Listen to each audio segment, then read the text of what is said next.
Oh, you only did it. And well, we have no music.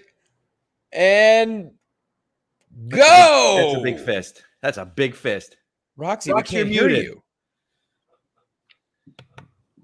That was so sad. I You're the made the best. funniest joke. You guys You know what? missed And it. Let's do it again. Hey, we're You doing know it what live. I said? Yeah, do it again, and then I'm gonna make the joke again. Okay, All right, ready? we're doing it All right. live. Come on. We're doing it live. All right. It's just us fisting each other like always. Hey. That's a joke. Is it good or no? Am I not Woo! allowed to make those jokes anymore now that Adam's a Can we go dad? with the first intro? Yeah. Let's use the first one. You know what? This isn't live. This feels just like it always felt. Welcome Sure back does. to DC Movie News. We haven't been here in a second. What was the last thing that we did together? Was it DC fandom coverage? Did we have a movie? We did do fandom, didn't we? Yeah, did we do the second one or the first one? We did both. Wait, What earth are we on right now? we did one in October, did we not? That was fandom. Yep, fandom. All Yeah. right. Well, we're back, and we're back with a vengeance. Mhm. That's the joke I was gonna make. God damn it! I was gonna say we are not vengeance, but we're back with it. Oh. Okay, better than I even did. We did I both just noticed fandoms. Johnny's fancy facial hair. Oh, Yeah, this is I know. actually Johnny's evil twin. So I'm That's what Alright. I said. Well, I'm Well, war- like a Michael Knight and the whatever his twin was. Yes, All the I'm wa- 80s kids gets that. I'm Wario Quasto right now. Wario Quasto. You named Mhm. the facial hair, so I'm going to introduce the man wearing it, Johnny Lacosto. You are growing out quite the shindig. What is this called? A sad attempt is what it's called. But what? you I know, feel like it's a thick attempt. it's weird. It's almost like I have a Brillo pad on my chin. Like I could actually scrub off a rusty pan with my chin. It's what I do. I save on having to buy the scrubbers. You know what I mean? I just use my chin. Yeah, there you go. Adam knows he's a chef.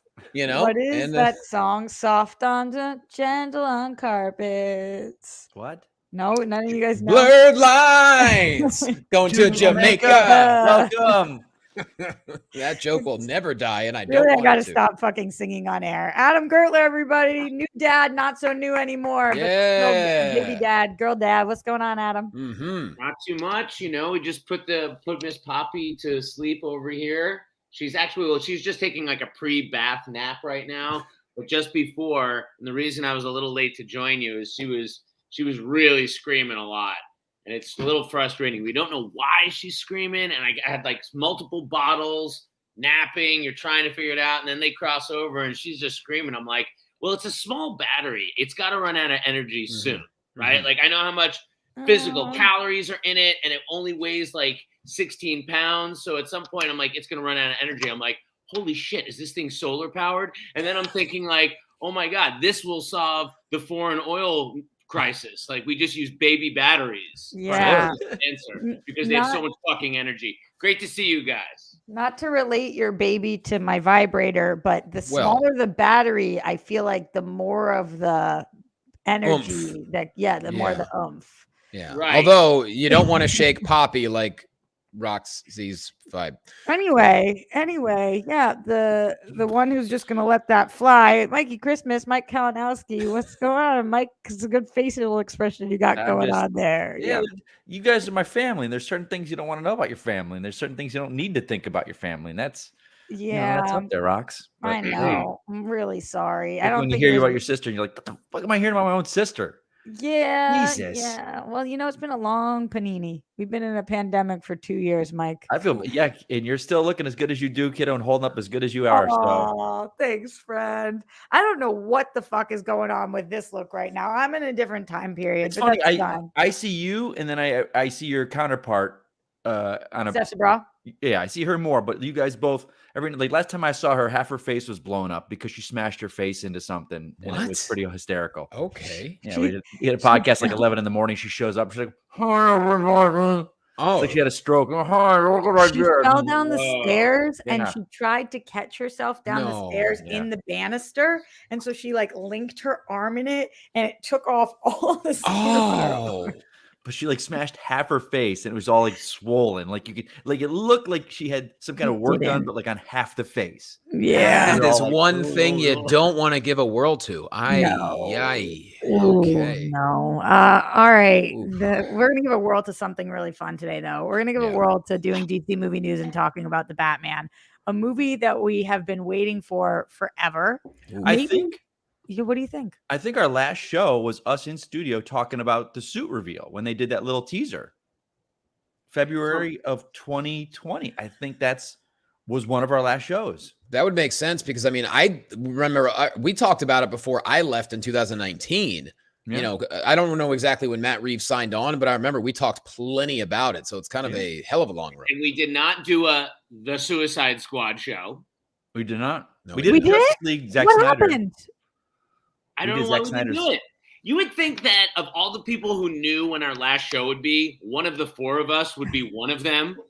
I'm going to find out right You know now. who It was does I'm know? telling you, it was February. You You know February who does- 2020. who is confirming is Ryan Nelson, who's in the chat. He just says yes. But I didn't remember that Johnny wasn't on the show until Johnny just said that right now. Johnny, you weren't there anymore? I left, You left us. in April of 2019. And what'd we officially. do? You guys kept on trucking. Yeah. Just three of us? Yeah. Wow. And a lot of times it was just two of us. Me and Good for Adam, or you and us. or me and Roxy, or the two of you. Mhm. Huh. We did the two of us for a long time I there. feel like towards the I've end. blacked out a lot of my life at this point. It's always been the four of us. I don't remember it before Mike got here. I don't remember it once Johnny left. Four That's of us something about the Well, four of us. I am honored Yeah. to hear that. It's sad, but I'm also honored to hear ride it. it until the wheels fall off. If you guys have questions, comments, concerns, anything related to the Batman, this is going to be a full spoiler review. So Streamlabs them in and we'll get to your questions there. Streamlabs.com/Roxy Striar. Super chats Spoiler. them in. Spoiler alert. Spoiler alert. I remember that sound drop. Mhm. Y'all remember that? Spoiler alert. And then the lights would Spoiler go. alert. Yeah. Yes. You did a better iteration of it. So I actually haven't spoken to a single one of you guys about the Batman. I don't know your No. thoughts. I'm very Well- excited. I did just see Mikey tweet 5,000 things about Well, it. are you, were you throwing shade at me about that BS? Come on now. About you- the we Falcone talked about this. thing? So everyone listening or watching, we'd gotten together about a week ago. Said we got to get together. We got to get the gang back. And you had seen it, Rox, and you said, "Do you want to know my thoughts?" And we were all like, "Nope, we don't want to Well, hear in a all thing." So you fairness, didn't tell us You anything. were all like, nope. You, Mike, were like, all capital letters, no. Mhm. I wanted. Well, I was didn't want to be too, tainted. though. I didn't want to know either. I definitely didn't want to know. we all know Johnny wanted to know. Yeah, of course. No, you know me. I hate me some spoilers. I want to go watch it blind and then still be confused. That's how I like to watch my movies. Mike, how Yes. many of the trailers and scenes and promotional materials had you seen before you went in? Because I know you try to keep yourself kind of Yeah. pure like you did for Spidey. Yeah, and I'm gonna link that in when we talk about the film. I watched the 3 trailers and that's it. They released like scenes and stuff recently in the past 2 months, but the last trailer I think I saw was Christmas. They dropped something, Uh-huh.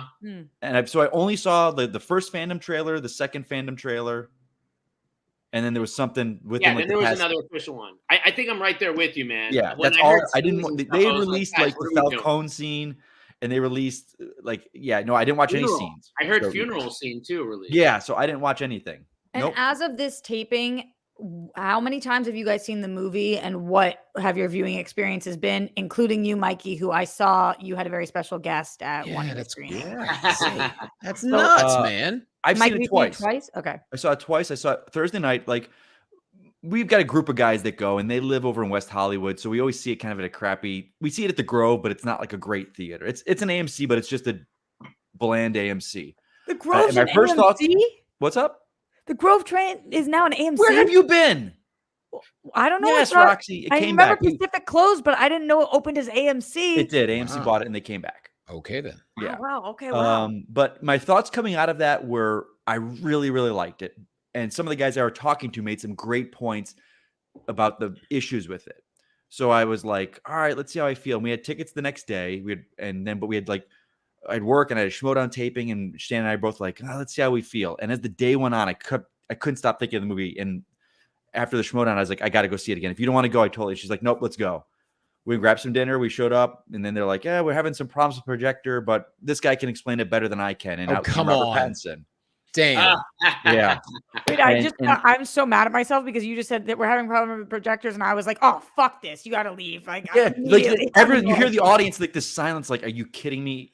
But we saw it in the Prime Theater at AMC Burbank 16. Have you guys ever seen a movie in a Prime Theater? This sound, No. like it brings you into the movie. Like I always think things like that are gimmicks, but man, and my second time seeing it, I loved the film.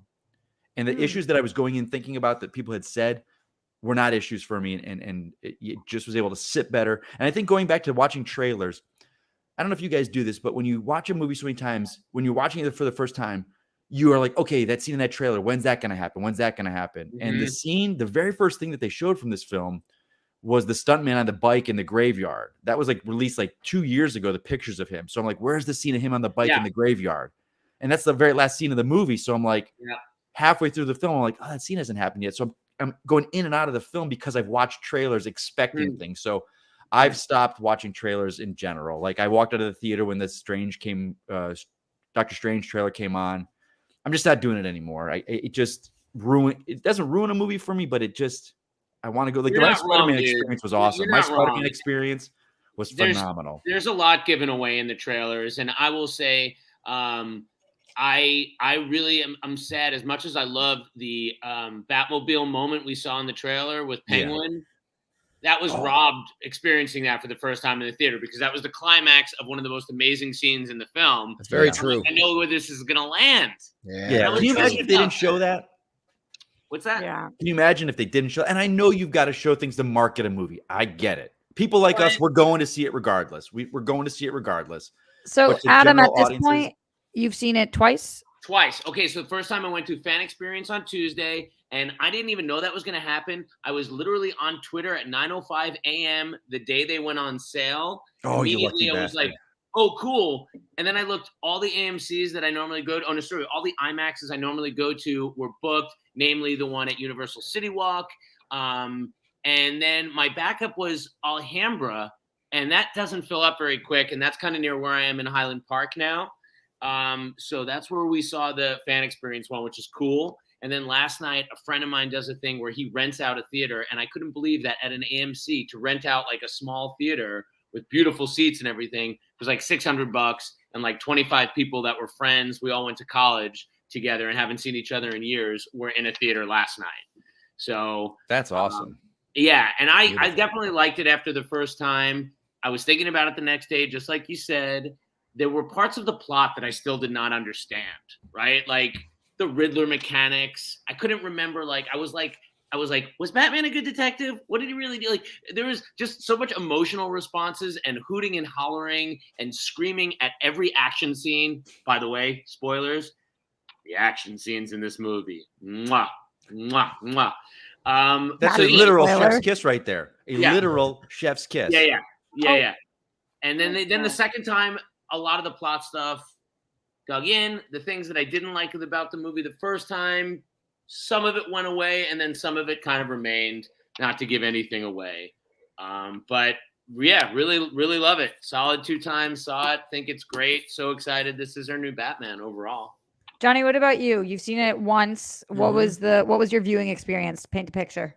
I saw it this past Thursday night. I knew I had a slammed weekend coming up, so we kind of had to rush to get to it on Thursday night. We had to sit in the very front row. We went to, I'm sure LA has these. They're called Cinebistros, where it's a full-on bar, a full-on, restaurant menu. And we didn't, we had no dinner. So I'm sitting there eating salmon while watching the beginning of Batman. They're like, this doesn't sit right at all. It doesn't, but it was delicious. I had some salmon, and then I had some, they had some popcorn chicken with actual popcorn, which is a ridiculous, unnecessary combination, but I had some.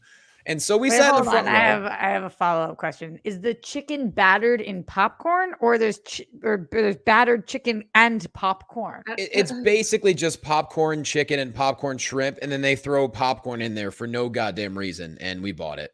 I don't think that theaters should allow shrimp and salmon to be eaten in them, but I'm going to let you ride this one out. I don't believe theaters should allow any food other than popcorn. I mean, candy. I'll tell you this. Salmon was good. I'm not going to complain. Got Was some guy it? eating chicken tenders and fried shrimp next to me one time. Like, get the hell out of here. Oh, I sit down. The guy sitting down next to me is full on linguiniing it up while it's like, the movie's about to start. He's got his little This is fucking more thing than on. most of the one in LA. That sounds very like almost it's not like an Alamo Draft House quite, right? It's just, but it's called Cinebistro. It's like an off-brand. Yeah.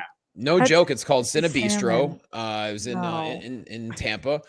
And so we had to sit in the front row, and I definitely enjoyed the movie, but like I said to you guys before we started recording, I'm not exactly the historian that some of y'all are. So for me, I know there was a lot of year one involved. Like, to me, this Batman, as I'm watching, I can tell, I'm like, well, goddamn, they are pulling from so many different comics from over the decades. I just stopped trying to figure it out. And I'm like, you know what? I'm just going to take this for what it is. It's a detective story. I like those. It was very grounded. It was super dark. I was a little bit, we'll get into the whole Pattinson performance and mindset. Like we'll get into that as well. But yeah, so I saw it one time. Definitely would like to see it again because there's plenty of things I missed. Roxy, how about yourself? I have seen it only once, and I hate that the one time that I saw it was with critics, because despite this having a high score on Rotten Tomatoes, the score, I think it is a 90 something. I didn't. It was in the 80s last time I saw it. I don't know if it's. Oh, really? 87 or 88. Yeah. So by the time I had seen it, it was a 96 on Rotten Tomatoes. And so I You saw it felt way early.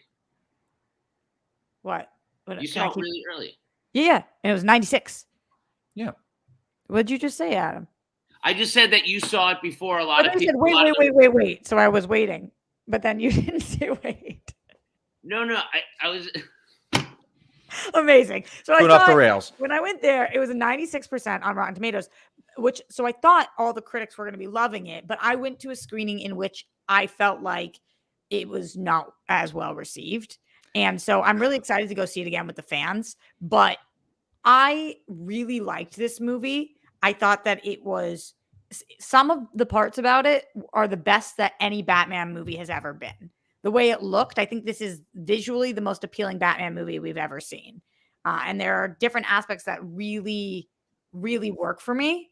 But I also have one particular storyline that didn't work for me. And I'm sure we're going to talk about this in a second when we get into the story. But they were dropping little hints. And because I co-hosted DC Movie News for 7 years, I was picking up little things, thinking that we were getting one storyline, and then we didn't fucking get it. And then I felt heartbroken. I know what it is then. So, Okay. and that bummed me out. And I honestly blame that on Mike and Adam. Hey, now. Me? I blame you guys because Why? what the fuck did I know about Hush before you? What the fuck did I know? I knew that was it. I What knew did that was I it. know? So Mhm. you guys, if this movie went from an A to a B for me because of you guys, and that's on you. Well, Roxy, let's say this, and this is something that I love about this film was the fact that, and we've talked about this Batman for so long, and what we would want in our Batman. Like, to me, the world of Batman, there's so many wonderful characters that you could tell they put so much thought into every character that was in this film, so that they are introducing the Elliots. Would this lead to Hush someday? Sure, but like, if this was a Nolan film, like he's done, and this is not comparing the two, but like he created Ben Mendelsohn's character of John Daggett. Well, there's a character called Roland Daggett in the lore of DC. Why not just use that character? Mm-hmm. There is a character, the Hush, the Elliots, that are tied to the Waynes, and that's new. That's in the past 12 years. The Elliots. No, I'm sorry, 20 years with Hush. So that's fairly new to the canon of, so it's laying the seeds of building Gotham. It's world building. Not to get to story, Mike, but one aspect that is repeated, and the notion of a Thomas Wayne that is not the shining angel, is that element is in Hush, right, as well? Or is that more Court of Owls and Telltale Games? There's so much, like, I think that's, and again, great that you bring that up, Adam, is the Telltale Games. Fairly, past 5 years, that's huge in there. That's, I think, where the Thomas Wayne, more of like, oh, you're not the golden goose. Okay, so that was really as recent as that. That was not from a major story. That was, I'm trying to think, it was like, it's either Falcone a Maroni that's like, hey, your dad, because he comes to visit Bruce, he's like, your dad was just as dirty as I am. And Bruce, that's the whole thing of him trying to figure that mystery out. Yeah, great call, Adam. Yeah. So that's 5 years ago that they're bringing in. So they're really peppering the world with old mythology, new mythology. There's so much. I know they talked about Long Halloween Year One being the main influence of it, but like the Arkham games were a huge influence in this movie. Oh, yeah. And Earth One, Batman Earth One, that series of 3 books with Arkham, Martha Arkham, like that is huge. And I know that we haven't made anything off limits yet, but okay, if we're let's dive fully into story. I'm going to break down. Let's go for it. This is obviously towards the end, but it seems to me, based on the discourse on the internet, is that the third act is the act that's in most question for people. People I did hear that a lot. Super into the first act, super into the second act, and the third act seems to be the more controversial one. And for me, when I'm talking about this storyline, is it's not even just because of Hush and hearing Elliot's name and hearing that the journalist's name is Elliot and me thinking like, oh, alarms are going off again, because fuck you, Mike and Adam, you guys have turned me into a super nerd. But it's also because just as a storyteller, I felt like by the end of the movie, I wanted more of a reason for why Riddler was doing what he was doing specifically to Batman. And I felt as if we know he's an orphan and if his dad was killed by the Waynes, that's why he knows that Bruce is Batman, which we find out he doesn't end up knowing, but that's why he knows that. And that all makes sense. And then we've got a Thomas Elliot storyline and it all kind of works. We put a little bow on a situation more so, and I would have been excited for the second movie. And I felt like we had planted the seeds for that. But instead, we do this thing where we're going through his IDs, and instead it's Ed Nashton. And I was like, oh man, I guess I'm just being an arrogant little fuck, and it's not my movie. And so they get to tell whatever movie they want to tell. But I liked my movie better. Well, who had the Riddler being Hush? I wanted him to be. I wanted him to be. Well, I mean, the animated film did do that.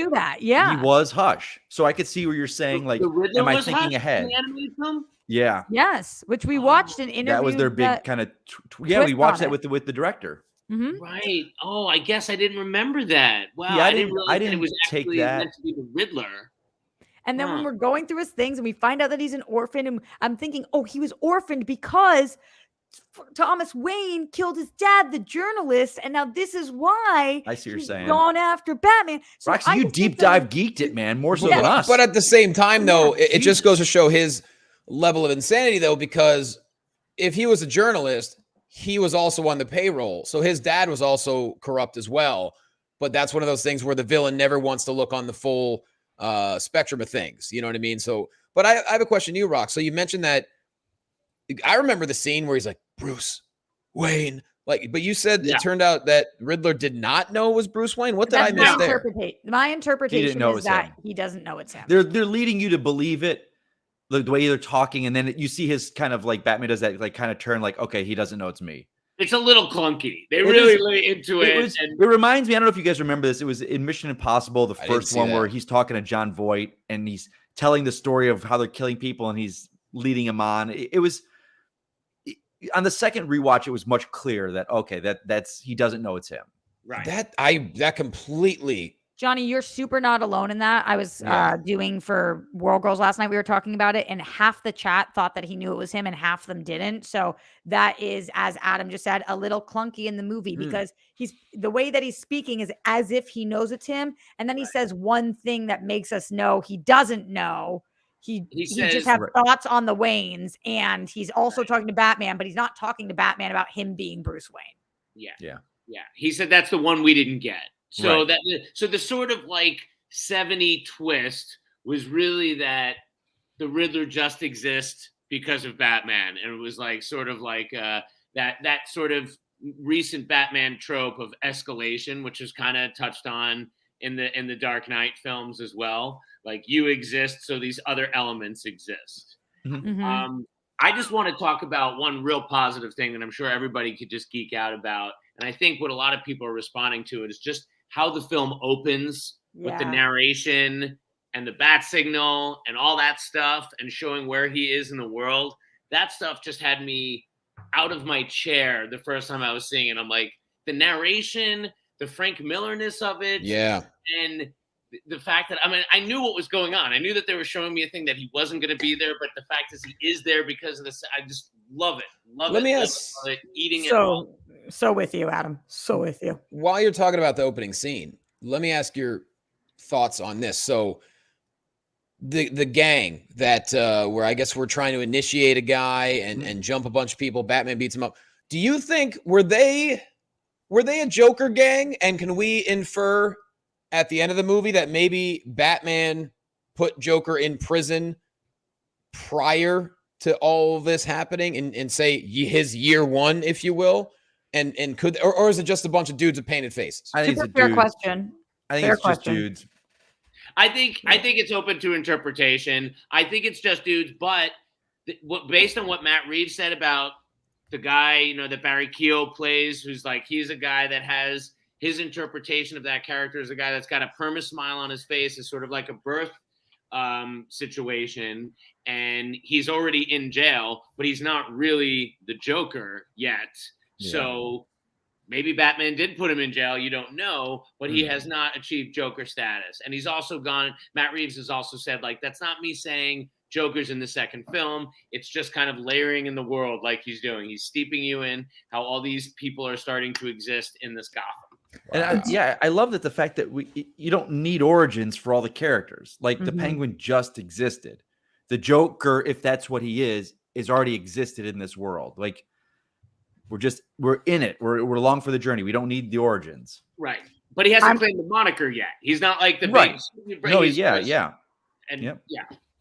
I'm with you on that. I also love, just as we're talking about some story things, and then of course we will get into specific characters and a lot of our villains, but how cool is it to see the Iceberg Lounge? Like, how cool is it for us to spend time in this version of Gotham and get to explore different areas of the city than we've been exploring in other movies? I just thought that was fucking really rad. We haven't talked as a group in a couple of years. And I remember we would talk about this and we would sit there and we'd all agree with like, Batman works because the villains are his supporting cast. Like, there should be the Iceberg Lounge with the Penguin. He just goes there for information for one scene in a film instead of being the entire film as the Penguin's film. And like, or 3 scenes in the film. Yeah, this did it. Like, the Penguin and the Iceberg Lounge will always be there. It's always going to be an area that he can go to for information or whatever. I think that's brilliant. And the corrupt government aspect of it all, and who's there and who's going there, and they did a really great job, I think, with their leadership and the police and all of their different. Could you imagine being a real estate agent in Gotham? God damn! Like, how are you going to sell anything? No, I think it's a sick gig. It's still pricey as hell. That's what's so effed up about it. It is still so hard to buy in Gotham. There's always somebody that's thinking like you, and that's like, oh, there's so much crime. It's a mess. Now's the time to buy. It'll get cleaned up. Now, with the status quo at the end of the film, like there's a lot of flood damage. Now might be a time. There's always some realtor like, we're going to gentrify. It's going to improve. Now's a great time to get in. Okay, what do you say? How are you guys with the Catwoman Falcone storyline? Was that a positive or a negative for you guys? I thought it was the daughter thing. Yeah, that's right out of year one. I mean, it's not year one and Long Halloween. It's canon. That's like, I love the him giving her the 3 scars because that he's had forever. Like, I just think that what worked for me. What didn't work for me with all of this was the Annika, the Russian stuff with the girl. Yeah. I wasn't sure. I was like, okay, is this her girlfriend?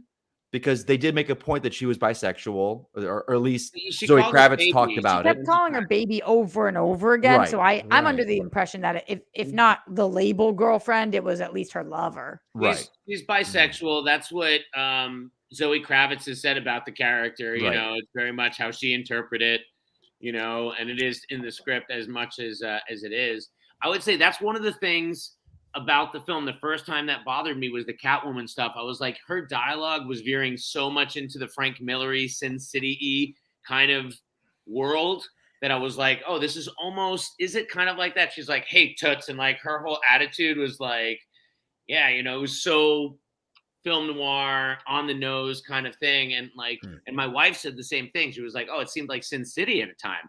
And I had to tell her, I'm like, "Well, Frank Miller wrote Year One. He wrote Sin City." She had no idea. But on the second time, I don't know. I think, again, just having been dug in, that didn't hit. I didn't brush up against that at all, really, the second time. And I really liked her action. I liked the way how she was kicking the shit out of things. Yeah.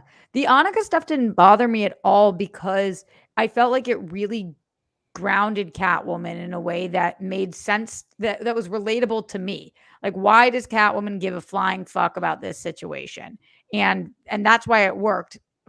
It wasn't great that we had to spend so much time with a character that didn't end up mattering to us, but I did love that it gave her motivation, and motivation that I felt like really made sense. You know, this is her person, whether it is her partner of a long time or whether it is somebody she feels protective over or any of those. She's much more micro than Batman is, who's doing this on such a big macro level. And she just keeps saying, like, it's not what it's about for me. We don't have the same reasoning for this. I'm trying to help my one girl, and you're trying to take on a whole city.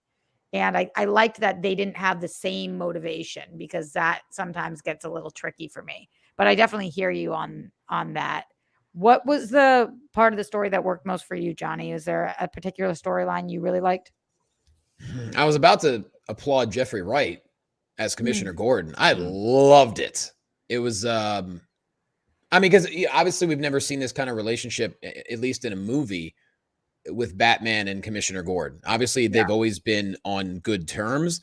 But I mean, the opening scene of the movie, Batman just walks right onto a crime scene, right past the cops, as if he's part of the team. And I'm like, oh, this is, I mean, obviously there's some detractors there, but it's very interesting where Commissioner Gordon's like, let him through. I'm like, wow, okay, this is happening. And I loved Jeffrey Wright as Commissioner Gordon. I thought it was fantastic.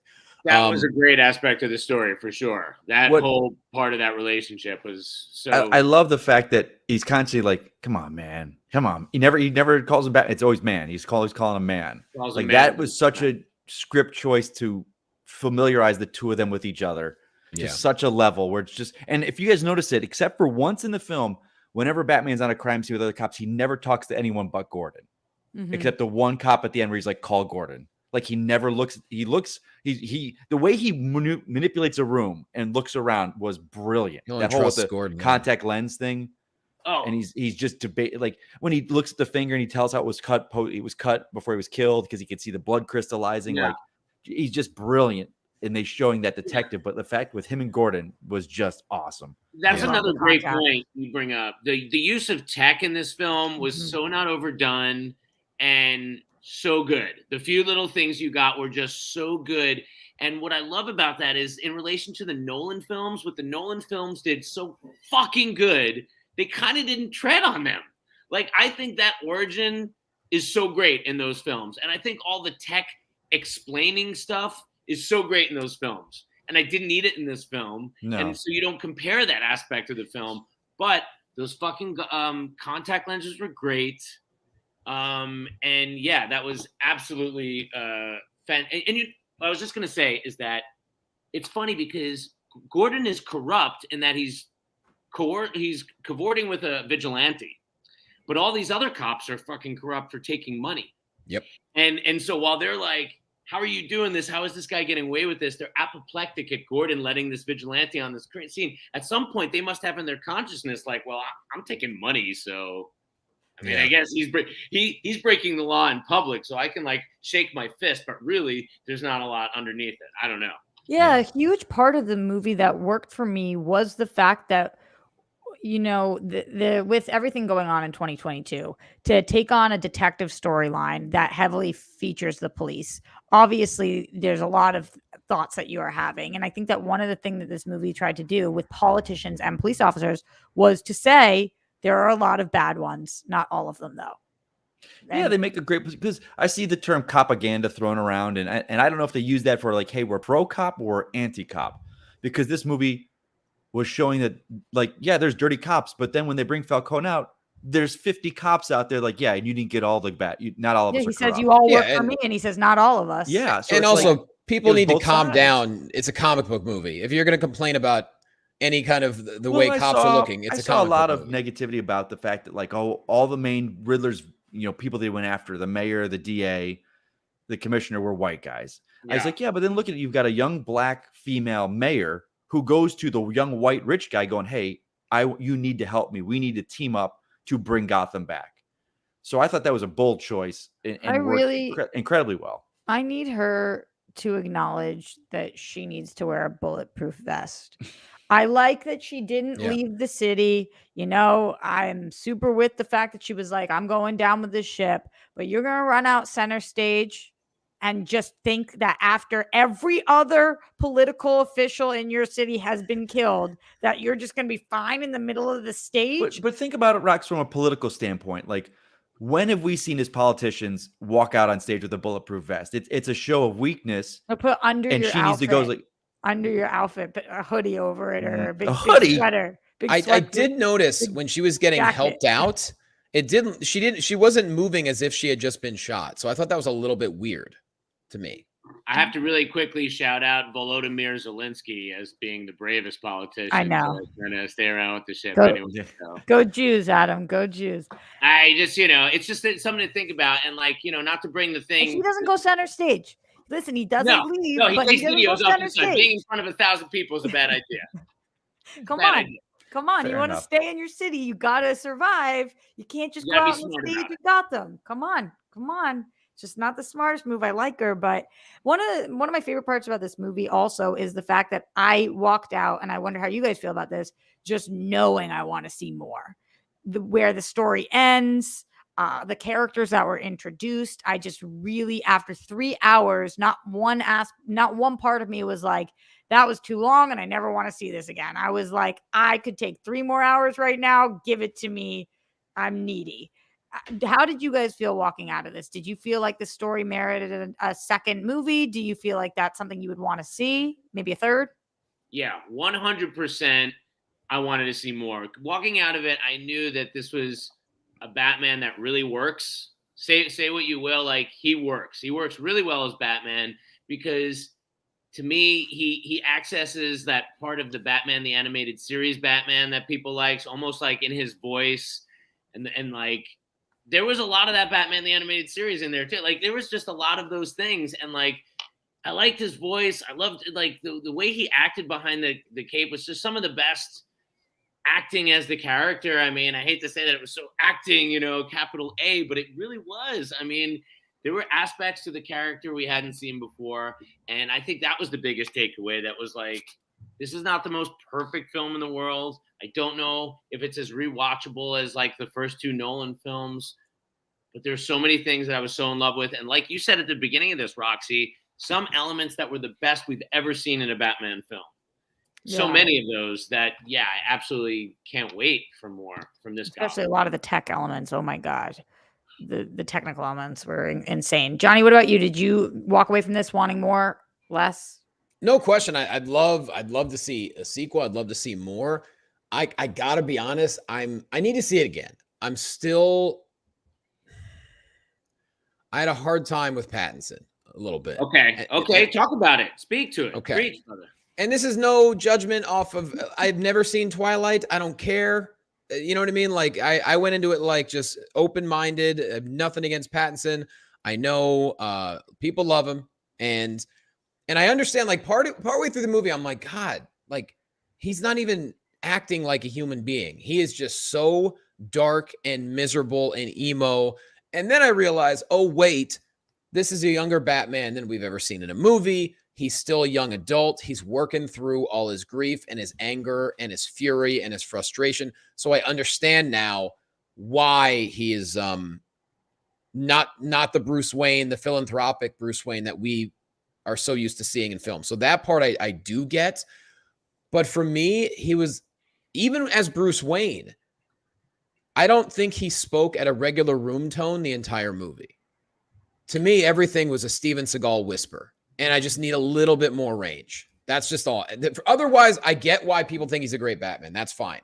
For me, I don't know. I believe there could have been a couple other people that could have pulled it off. I'm not going to say anyone in particular, but I think there just could have been a little bit more Bruce Wayne in there, as opposed to I'm miserable all the time and I'm going to be a dick to Alfred. Mikey, what about you? For me. Well, I have some thoughts on that. What are they, Mike? When I came out of my first screening, a couple people said the movie they weren't emotionally attached to anyone, and I said, okay, I kind of see that. So I went back a second time, and the scene that nailed it for me was Alfred and Bruce in the hospital, and first that he's there, and then Alfred says to him when he says, "You needed a father, and I wasn't there for you." That is the movie in a whole. That is why Bruce Wayne, like for 20 years, this man has not had a father. He has done this on his own. He knew, Alfred taught him to fight. He said he probably trained over to the world, but he never had a father. And that's why he doesn't have, there is no Bruce Wayne at this point. There is, like, he comes out, he's got a shirt, he's got a hole in it. Like, he doesn't care the way he looks. And he's even said, he's like, there is no Bruce Wayne anymore. So the fact that we know this with Alfred failing him, that's why him and Alfred, there is no relationship. There is no... And there's no Wayne Manor, just to cut in. So, like, when they went to where the renewal was that on the same grounds? Well, I'll ask you this. There's one scene when they go to the orphanage. What's the renewal, Adam? Right, I mean, the renewal, which is on the grounds, and I think Wayne Manor is on those grounds. What's the renewal? What are you calling the renewal? The renewal project. Renewal was renewal. But they go to the orphanage, and they drive through, and there's a plaque that says something orphanage Wayne something. Right. So I think that's Wayne Manor. And I think, Adam, someone made a great point. They said, what if when Thomas Wayne ran for mayor, he was just like, I can't live in some house on the hill miles away. I've got to move to this city. So he moved his family to the city. But you're just making donated that up. the orphanage. There's no. Yeah. That's not like canon. There's no. We don't know that. Yeah. I'm trying to say, like, I'm trying to think what could happen. Does that make sense? Tower is canon. There's definitely been a Wayne Tower before, and and they say like you've been in that tower when you were an orphan. You weren't an orphan like most people. You lived in a tower. Yeah. But so like Bruce Wayne to me is like, to Johnny, what you were saying, like there's a scene where he gets out of the car at the mayor's funeral and he's standing there looking to give the guy the valet ticket. Like he doesn't know what he's doing. He's just standing there with the ticket. Like he's never even done that. Like, hey, I've got to give the valet, I got to give my keys to this guy. It was such a little moment. Sure. But he doesn't know how to do normal people things. He doesn't do, he's like, you take the ticket. All right. And he starts walking. It's like, yeah, you get out your car, give the guy your ticket, you move on. He has no normal life, no social skills. I think that's a brilliant choice. I guess that makes more sense now because you brought up the hospital scene, and that's a scene that kind of pissed me off to where, like, oh, really? Yes, for this reason. But your explanation maybe makes sense. Alfred almost dies. He almost gets blown up. He's lying possibly on his deathbed in the hospital. And yes, Bruce Wayne is sitting there. But Alfred wakes up and makes eye contact with Bruce. And the first thing Bruce does is start talking about himself again. I'm like, you selfish prick. Yeah. I'm like, Alfred almost died. Show some care as a human being. That got me mad. But your explanation makes a little sense. I would love to respond to that. I think, Johnny, if that rubbed you the wrong way, that's how you view the film. You shouldn't need to know any other thing. Like, no interpretation should matter. However, knowing what we know about Batman and his super brain and the fact that this version has no social skills, at this point, he's been looking at Alfred. He knows he's okay. He's freaking Batman, okay? He knows he's fine. So he does not need to take the time to be like, I'm so glad you're okay, Alfred. I was so bad to you. No, he's like, I know you're fine. Yes, of course I cared. Now let's get you fucking lied to me. But on the other hand, that's a man lying there that lied about his entire life to him. Where he's like, you lied. Like, well, don't be dramatic. No, I know, but I'm just saying but then at the end of it, where he sits there and he does open, he's struggling to what to say. And he's just like, the night I lost my parents, that fear, I've learned to conquer my fear, but that's what I fear, losing someone close. I can't do that again.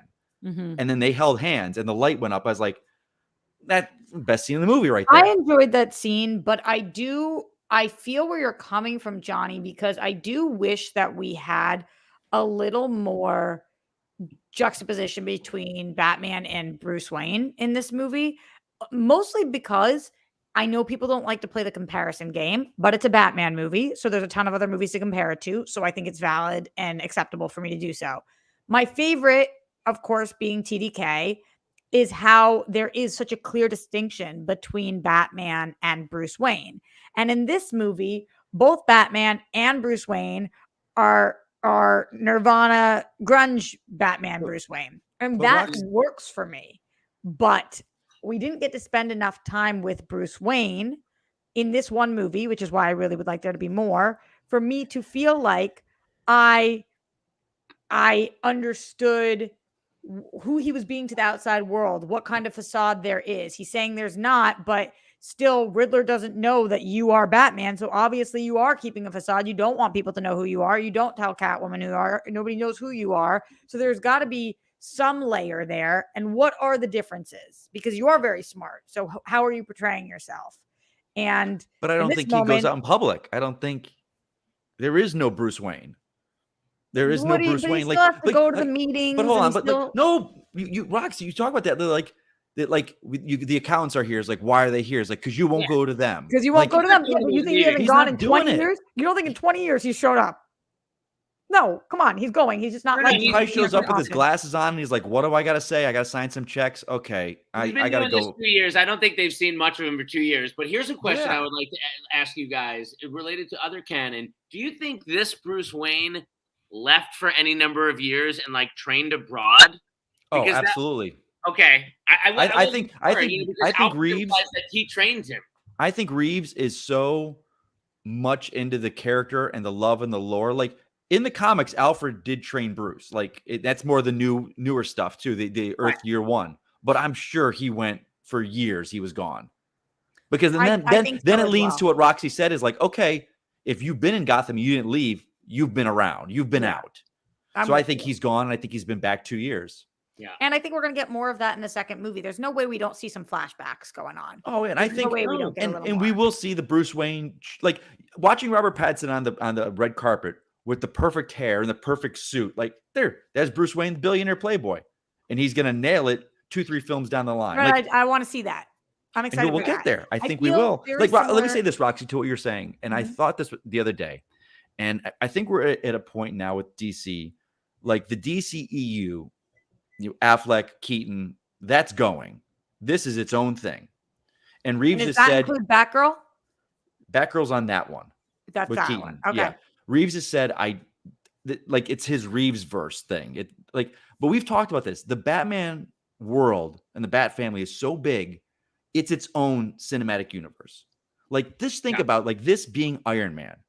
And in 10 years, we get, Robin growing into a Nightwing and all these characters. And then 15 years from now, we do a Nightfall storyline. Like these are the seeds if they go with it and build this out, which Reeves has said, he's like, there's a world we're going to build.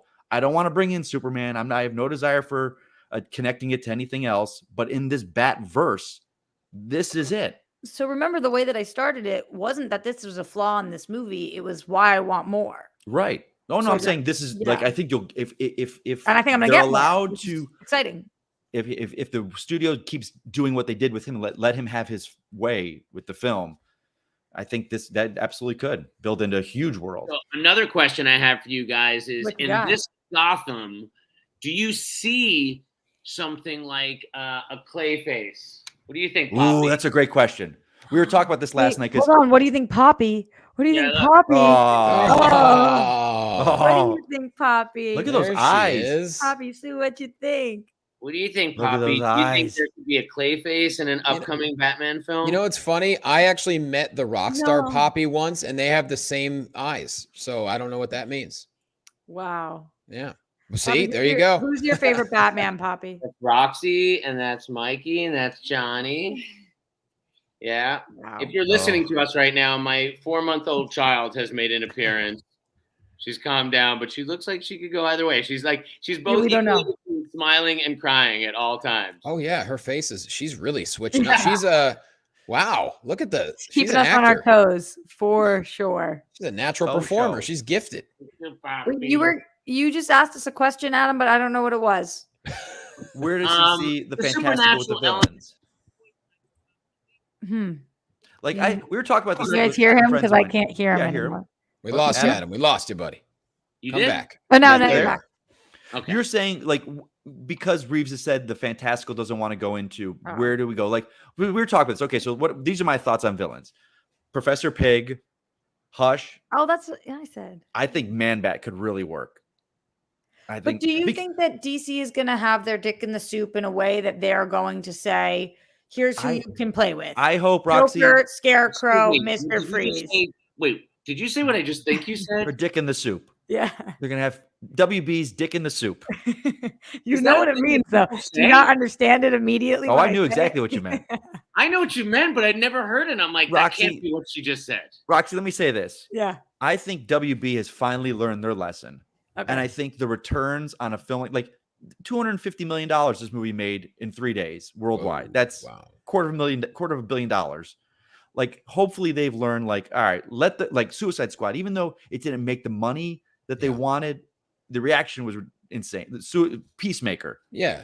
Letting you don't filmmakers think- make the movies they make. You don't think Scarecrow, Mister Freeze, Joker are in our near future? No, I'm not saying they're not. Bane? I hope Batman is one of the best rogues galleries, and there's so many we've never seen. Just so many we've never seen. We've never seen like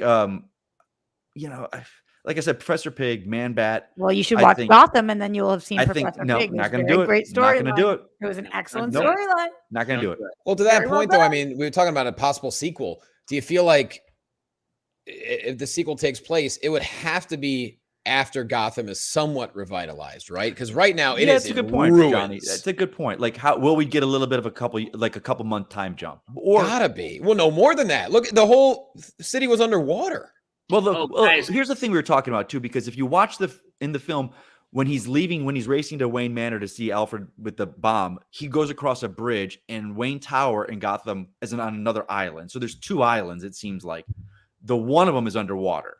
So there's a whole other part of Gotham that's not like that. I really thought one thing I really loved, I gotta say, because this was a problem I had with Dark Knight Rises, was that when they blew the bridges and the city was isolated, the film, it took a leap for me into a different kind of reality. And like, I just wasn't as grounded. I was out. I really like the fact that at the end of the film, he's like, National Guards are their way, right? The country has acknowledged this, like this is happening in the world with the rest of the country. Just that acknowledgement that the National Guard is on the way. He's like, but criminals still don't rest. So the fact that he's about to go to work with this new attitude, because the thing is, he's not really about helping people as much as he's about hurting bad guys in the beginning of this film. And it's only at the climax of the film that he throws himself into the thing and then he's helping. And so, yes, he's still doing his thing, but he's evolved to this next level of thing. And yes, of course, you're going to see more of an established Bruce Wayne identity or whatever in a future film. But that was definitely, I mean, to leave Gotham like that, to let the Riddler have the last thing and kind of win was so freaking cool. I mean, that was a really cool thing that I thought agree. they pulled off. Yeah. One of you guys is on an Air Force station right now or something. It sounds like we've taken flight. I want to get to a couple super chats and some Streamlabs, and then I want to break down some more characters. Galagos says, hope for the sequel. Lakeith Stanfield as Lucius Fox. I love I would him. love to see Lucius. I hope he has nothing to do with Batman's tech. I hope. I want this movie did such a great job of every trope we're used to seeing with Batman and going like he didn't throw one batarang in this entire movie. Like the tropes we're used to with Batman, we didn't see the last shot of Batman on a gargoyle watching over the city.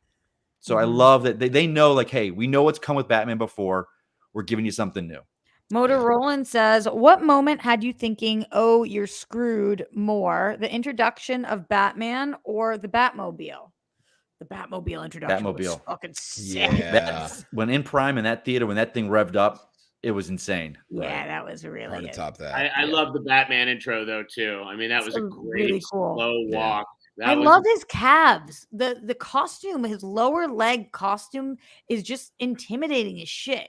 He really carried himself well in that suit. He really moved. Like there's the one scene. You guys know JT. He was just like, I hated the fact that he just showed up and knocked on the door. He's like, I'm Batman. I'm coming in. I was just like, I love that. Like, I love that. He's like, you know who I am. And someone put a GIF up there. It's him walking in. This like saunter that he has with his shoulders moving. I'm like, he just was like, he's intimidating. Yeah, And I think it that's works the thing perfectly. about this movie is that it is realistic, but it's not as grounded as the Nolan movies. To me, it is still a little bit more elevated. There are grotesque elements of the film, and that's why I think it made sense that Colin Farrell, for example, was in how he looked, which I thought worked incredibly well in the film. But it was also one of these things where it's like, this is a skewed reality. This is a reality where a guy's dressing up as a bat. You're going to have to come over here and he's out in public. He's not just living in the shadows. That's the choice they made. And that is something that like we're used to seeing in the Adam West show, like back to that, like he's out in public. And there were some nods to the Adam West Batman in this movie too. Yeah. It's weird because like the big point of Reeves was always saying like this is going to be a realistic, grounded Batman. That kind of made me cringe. I'm like, they just did that with Nolan and he did it so well. But like Adam said, this lean, like their Gotham was very fantastical. Like it was Arkham based. Like, I mean, the interiors of like Falcone's lounge and all that, like, and Wayne Tower, that's Arkham based. Like, Yeah, but I get what they were saying about grounded because it didn't feel like out there fantastical. It did still feel, but it didn't feel like our world, but it felt realistic for this world. Yeah, no, it worked for me, and I loved it a little more, and that's why I do feel like a Man-Bat could work. I do feel it's where Man-Bat in a Nolan film would never work. I think in this film, it really could work. Let's hit a couple more super chats and Streamlabs. RJ Mac Reddy said, Riddle took Annika photos from same apartment. Batman's dumb. Okay. Let's piece that one together. You should be the detective, RJ. He also says Bat indirectly kills with shattered glass and car. Yeah, guys. Got it. Amount of people. I put out a tweet that said apes not kill apes, Batman not kill people, Matt Reeves not kill franchise. The amount of people who wrote back to me like, well, Batman does kill people in different versions. Are you trying to shit on Zack Snyder right now? Man. And I was like, I hate everyone. Yeah. People need to take, when they talk about Batman, and they need to say, my Batman doesn't kill. My Batman does carry a gun. Like there's different versions. I just thought it was a clever tweet. I didn't think I've got it, Roxy. I got it. You were referencing Planet of the Apes. I thought it was funny. And then I was like, oh the my one God. guy was like, don't get political. Yeah. Okay. People suck. And by the way, get political. It's your world, otherwise you're going to grow up and you're going to just watch Batman and you're going to realize somebody else is running your fucking world. So getting political isn't the worst thing in the world. That having been said, I love No Guns, him making the call that this Batman does not carry a gun, and Gordon's comeback was classic. Yeah. And also, but then like even added to that, when they're fighting the gang at the beginning, the one guy picks up the gun and the gang member's like, no, don't do that. Like even the gang knows, like, you don't mess him and guns, it doesn't go. Yeah. Because he goes to stop him. He's like, no, not the gun. And then that guy gets the shock. Anyway. He's like, ugh. I enjoyed this comment from Jago6. Killer Croc would thrive in Gotham's current state. Touche. Yes, he would. Yes, he would. Yeah, I think you gotta bridge the gap though, because like right now we haven't. All my point is that we haven't seen true super realism yet, right? Like mutations and things like that. I think you can get there. Just like Iron Man got to Asgard. You start there. You start in a very grounded place, and you kind of just like, all right, well, you can believe this. You can believe this. That's what I was saying. Because of those grotesque elements, I do think we might see some of those things eventually here, but not in the first one. I hope Matt Reeves is down to do a couple more of these overall, I mean, I really hope he gets to do what he wants to do. I want to hit you guys with some Streamlabs and then more character discussion. Glenn Caesar says, hello, Roxy, Johnny, Adam, and Mike. Happy DC Movie News reunion. Hello. Thanks for doing this show with us. It's a great way to spend a Monday. It is. Bring on all of the Batman content. Here's something to get you guys started. Love you all. Hashtag the DC Movie News team is awesome. It's very sweet. Thank you, Glenn, from earlier. Lloyd Nance just sent a little support. Jake Yacovetta said, always great to see this crew back together. Much love to you all. You don't have to read. Oh, he made the overlay. He said, you don't have to read this part. The overlay is blurry. I email the better one if you need it. He said, if you're busy. I'm sorry, Jake. I put up the one that you messaged me. I'll try to get the cleaner one for you guys It's all at right. home. It's not his fault. It's blurry. Jake is the man. We appreciate his artistic talents and his work ethic, man. Thank you, Jake. Yeah. Let's talk about a little bit more about Robert Pattinson, because I know that he didn't fully work for Johnny, but just in terms of the scope of the Batmen that we've had, where is he kind of landing for you guys right now? Do you prefer his Batman to his Bruce Wayne or vice versa? Do you think that he is a top tier, middle tier? You need to see more. Adam, I'm coming to you. Right now I'm feeling like he's my favorite Batman. I mean, as far as Batman the character, it's pretty easy for me, because I love Bale's Bruce Wayne so much. Like, to your point, Roxy, that's kind of what makes it so great, and that's where a lot of the humor from those films comes from. Playing that whole Bruce trying to be Bruce and being annoyed by it, all that stuff is great. And I love Keaton just as Keaton, but Keaton's the OG. There are just elements of that film that, like, when you revisit, like, I've still probably seen it more than any other film I've ever seen in my life. And that's probably true of all three of those Batman films. So right now, I think, yeah, he's my favorite Batman. I think I could say that after 2 viewings. Like, you had me at that opening line of narration. That's where I was just like, yes. Mike, what about you? I'm kind of like Adam. Like, I don't think there's ever been a bad Batman per se. Even Clooney, his Bruce Wayne stuff really works for me. Him and Alfred, their couple scenes together are just great. Like, every guy has brought something. There hasn't been one that's been the total like, I really like Affleck, and especially in Snyder's Justice League. I really liked his Batman that he grew into. So yeah, he's on the like, I love his Batman. I love the suit. It works for me. It just does. And I wanted to wait a couple viewings. I make a joke whenever I talk to people about reviews for myself, and I use our Justice League 2017 review as my foot in my mouth disease. I was like, yeah, I learned my lesson. I usually like to see a movie a couple times before I even talk about where it will rank or where someone ranks in this, because I like to sit with it for a few days. And he's like, I have not been able to stop thinking of the movie. Very few it's been a while since I've been inspired to build costumes again, and I've got stuff all over my kitchen table building a new bat suit, because the movie was so good, it inspired me. It's like it just brought that out of me. Like, I've been listening to the soundtrack on nonstop. So to me, when a movie does that, whether it's a Batman film, MCU film, or whatever, that tells me how I felt about it. Johnny, how about you? Well, they both have compelling arguments. I think Pattinson as Batman, the more I think about it, I've only seen the movie once, like I said, was fantastic. For Bruce Wayne, like I said, it's hard to argue against it, because he is a young guy.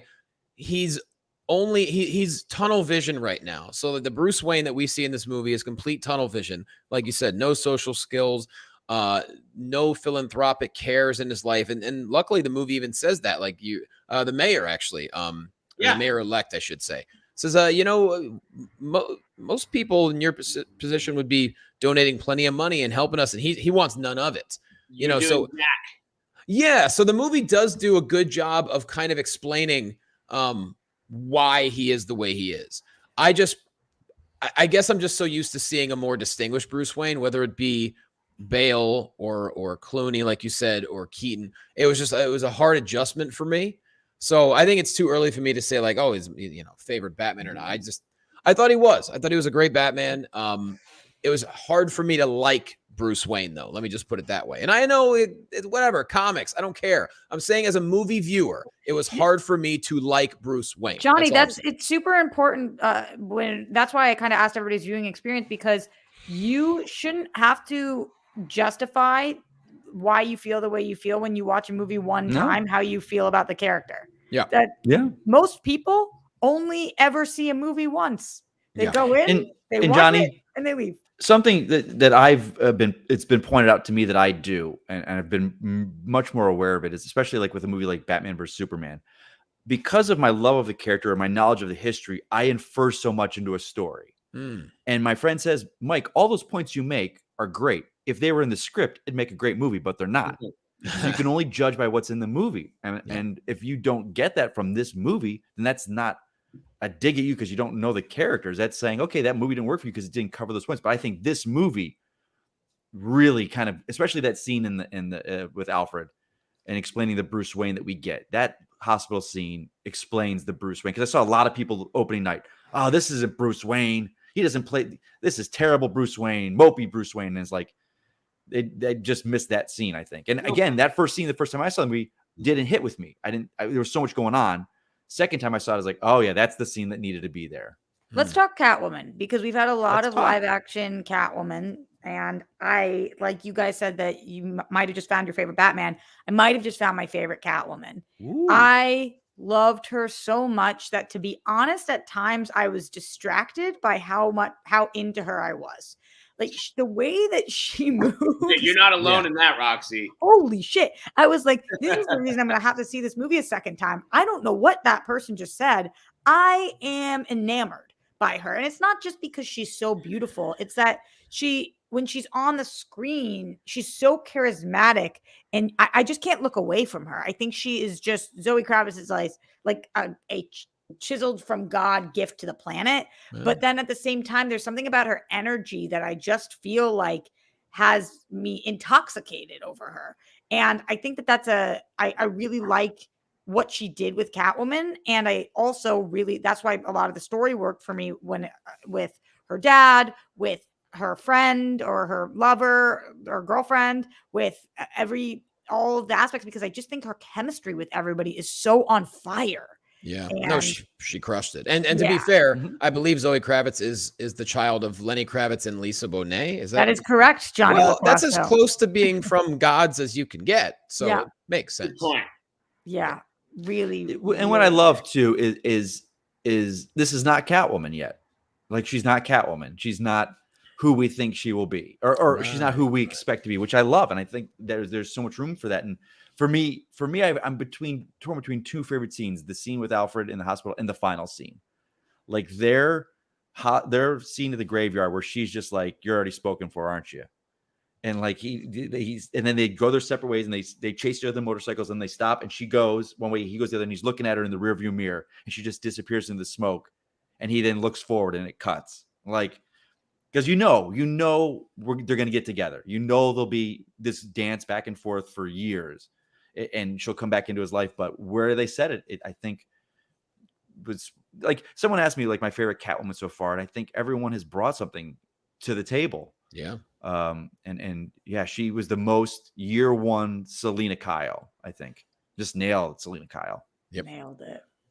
Yeah, I think I still got to give it to Michelle Pfeiffer for me, because man, she was just so iconic, right?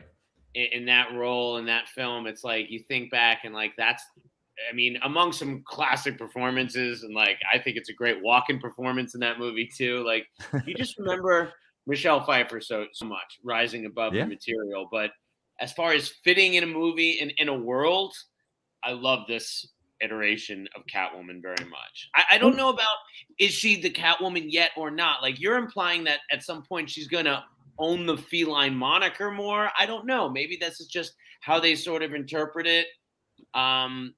But I guess it's all open, it's all out there, I think she will, because action figures sell, and this. Oh yeah, she will. But I do like that she's got the like beanie that's got like the points here a little bit, and I could see if she comes back, and I could see him making her something like, all right, if you're gonna do this, protect your head, wear this. The moment when she's in the iceberg lounge and he says, "You need to look back. I need to ID that person," and she says, "If I look, it's gonna be a whole thing," and I was like, yeah, no shit, babe. If you look at anybody, it's going to be a whole thing. And I love, there's nobody on the planet you look at, and it's not a whole fucking the fact that you brought that up, Roxy, like, and the fact that like he's using her, like she says, like, I feel like a fish on a hook here, and like she's like, I got to follow this kid. Like, no, stay on him, and she's like does her own thing. Like, I love the I love that too, because he's not her boss. Yeah, and she was like, no, fuck you, I'm going after this thing. He's like, no, go on that, and it was brilliant. Like, cat and mouse right there.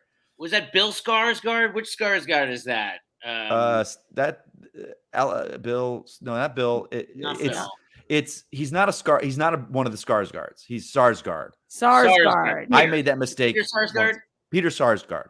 Peter Sarsgaard. Right. Sarsgaard. Yeah, he's not a Skarsgård. And your movie trivia schmodown champion of the world. Yeah, I learned that. Salton Sea. First time I saw him as Salton Sea. Great role. Great as the DA. That was great. That reminds me. So, what did you guys think of the drops? The element of the drugs dropped into this Gotham. Yeah. That was I thought that was a super cool way of doing it. Also, talking about Selena Kyle, she was a good she was great with the subtle humor as well. I think my favorite line is, "You got a lot of cats." Like, it's just this movie did a great job with subtle humor and one-liners to where, like, it didn't try hard. It was naturally funny at certain points. God. Not like the thumb drive bit. Oh, the thumb drive thing was fucking awesome. Yeah, it was. Like, people were talking about, like, it's not, oh, I wanted some funny, I wanted some humor. It's like, there was humor. It's laughed. not in the way you're thinking. Like, the It was whole thing enough. where he's like, you gonna let him in here? He's like, he's wearing gloves. Yeah. You gonna let him touch evidence? He's wearing Chain gloves. of evidence. Like, Chain of evidence. yeah, it's just like, it wasn't slap on the knee like, hey, look at this joke. And look at this pun. But it was wouldn't just work if it was. If it was Marvel Yeah, funny, but- it wouldn't work. But it worked you know? for this, and it was Yeah. brilliant. Like, here's someone I want to talk about, and I feel like I almost forgot because I wasn't watching the trailers, and there was one scene I didn't watch. I almost forgot that Turturro was in it up until about 2 months ago, because he was cast. They didn't make a big deal of it. He knew he was playing Falcone. Oh, he's fantastic. I knew he was playing Falcone, but I just assumed he's going to be in a scene or two, roughing him up or something. He was so damn good in this movie. Like, I know he's a great actor. I know he's phenomenal, but the fact that like he just was just earned every scene that he was in and just He didn't sold have the hell out of it. too many scenes, but that one reaction, I remember reacting the first time I saw it and the second time, the laugh he gives after Hippocratic Oath, when Bruce Wayne says the thing to him. Yeah. He gives this laugh that just says everything. I mean, that's just like a master at work right there. And it's crazy when, the main villains of this movie, 2 of the 3 are super over the top and brilliant. But like when we've got Penguin and Riddler, and Falcone is holding his own more so like as such a crazy villain character, but he's not, he doesn't have the prosthetics, he doesn't have a mask, he doesn't have anything. He's a mob boss. Yeah, and he was. You think he this was cape and his costume scares me? I love that. He's like, I don't care. You dressed up like Halloween. I want to talk about the villains, but first, a couple of super chats and Streamlabs to get to. RJ coming back in. He says, without Carpet Tool Cop, Batman doesn't save anyone. LOL. What is Carpet Tool Cop? The guy that's like, that's a carpet tool. My dad used to use it. But I think that's the point, is he's a detective, but he's not great. No, he's not a great detective. This is not the world's he's getting finest there. detective at this point. It's 2 years into it. This is not Batman 10 year 10. It's like he's learning. He's delegating. He's like, and they even said it like the Penguin's like, what are you, too stupid? And they both look at each other. They don't want to like, oh, what did we mess up? They gave that look like, oh God, did we really fuck this up? Like, they're figuring it out. I love that. I don't want perfection from Batman in year 2.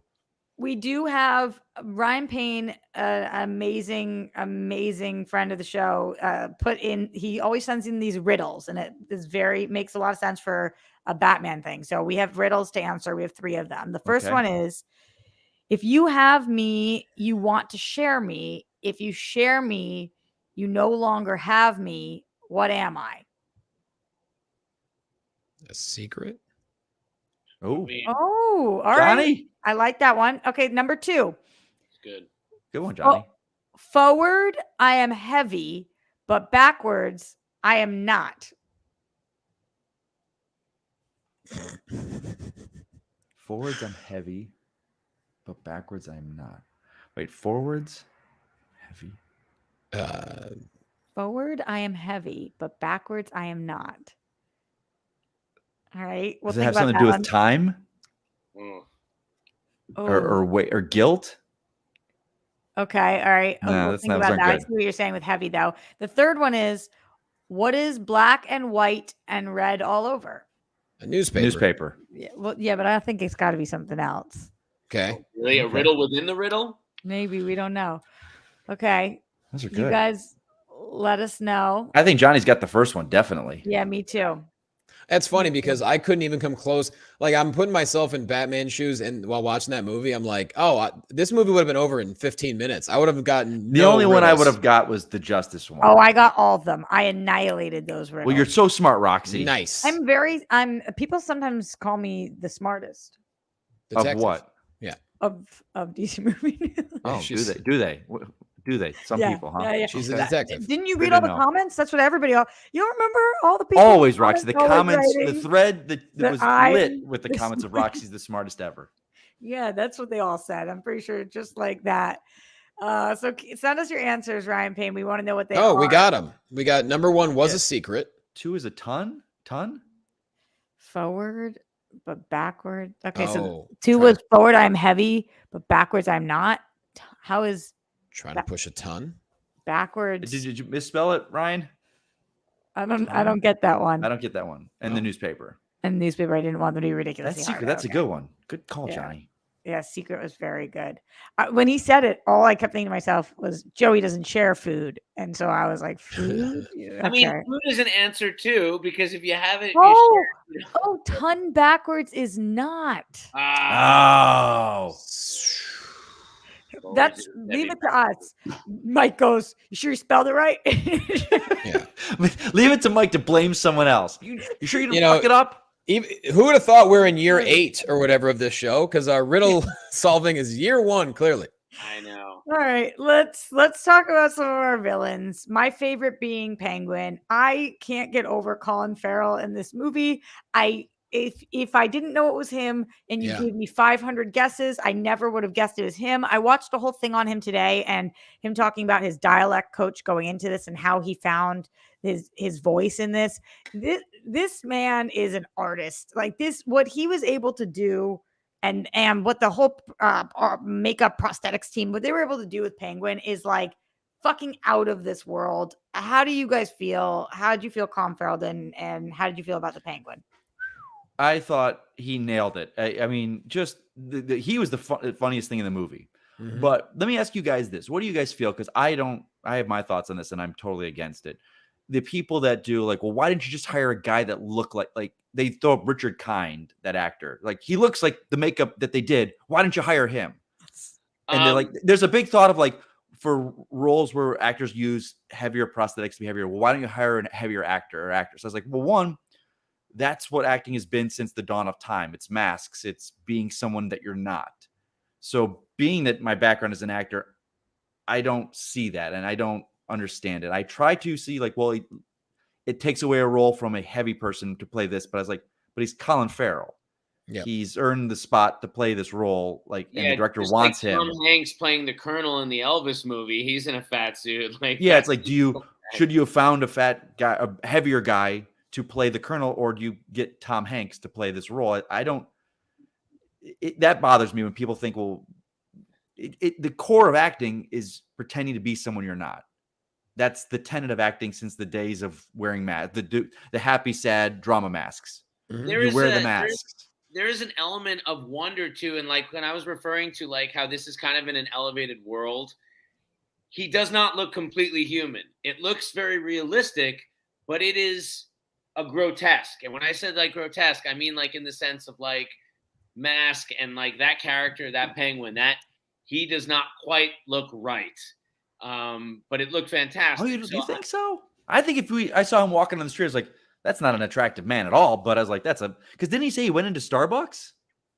I'm Oh, I don't sure. know, I didn't hear Listen, that. That's I'm amazing. sure Yeah, there he are went into people that look Starbucks. like that, but he is looking pretty freakish with the teeth and the thing. I mean, it's somebody I heard compare his performance to De Niro in The Untouchables, and it really is. When you think about that, Yeah. he does look exactly like him too, more so than Richard Kind, I would think.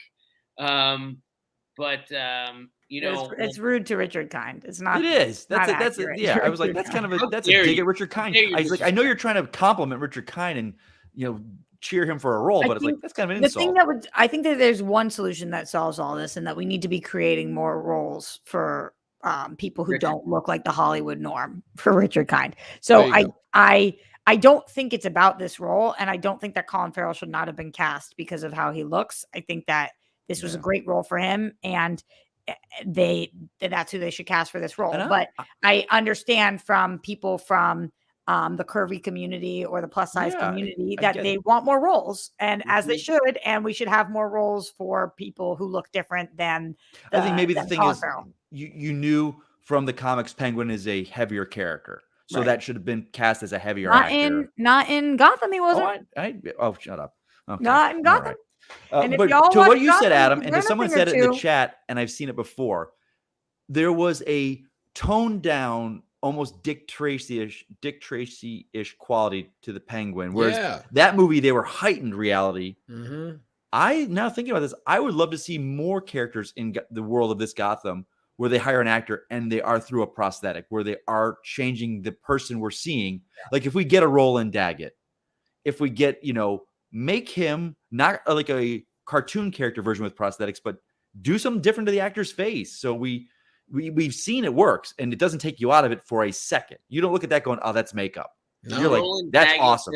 Clayface? Is he a He's the guy that Clayface? helped create Clayface. Yeah, but he's kind of a gruff mobster, but he's a big, thick guy. Like, don't And go also, Dick Tracy-ish with them, but make them give different features to them. I think that would be such a great thing to add to this world where it's reality slightly heightened. Johnny, what do you got? I was going to say also any actor who's ever had prosthetics on to be made to look like something that they aren't, it puts you in that zone that much easier to becoming something you are completely not. Like, obviously, none of us can speak to that level of Penguin and Colin Farrell, but I had 3 hours of makeup once to make me look like a 70-year-old Southern politician. And I'll tell you what, I looked at myself in the mirror. I'm like, all right, this is going to be okay. Like it just became that much easier for me. Yeah. And Yeah. so look, when it comes down to it, this is a big movie and it's show business. It ain't fair. Nothing about entertainment is fair, unfortunately. So if you get a chance to have Colin Farrell, he obviously proved how good he was. I don't think anyone should really be complaining about that. This is my opinion. I thought he was great. He was amazing as Penguin. Good God, was he awesome. Let's Mhm. move over to Paul Dano. How did you guys feel about our Riddler? Adam, come to you. When I first saw, I was expecting so much from this performance, and I think I was maybe a little underwhelmed because it was just exactly what I was expecting, kind of. It's what I've seen him do. Obviously, in There Will Be Blood, he's just a revelation, and it's, yes, the most over-the-top crazy performance, but it is just electric. And then it kind of just failed to get there for me. Like, it was not, it was cool. I mean, there was a lot of the video stuff I kind of grew tired from, I guess, because we had seen that a lot, maybe in the Arkham games and everything. Like, so much of the interaction is between those, like, him just, like, leaving the video. And I'm like, oh, we're spending a lot of time on a cell phone, like watching him on a cell phone. And then when he had his big blow up at the end and he's like, no, this is not how that was supposed to go, I was a little cringe. Little bit. So I have to say, it didn't work for me quite as well. I didn't hate it. I'm not crapping on it, but it was a little disappointing because I was like so looking forward to it. How about for you, Johnny? You started clapping. Yeah, I mean, he was a complete psychopath and he pulled it off, especially when we didn't see his face for the first 2 hours and 2 hours, 20 minutes into the film. And man, what an interesting take on the Riddler, and I can see where Adam's coming from though, for sure. And obviously we had the great scene in the prison at the end where who will eventually become the Joker. They're having a little conversation about the Batman, which makes us all intrigued as to what's going to happen in the future.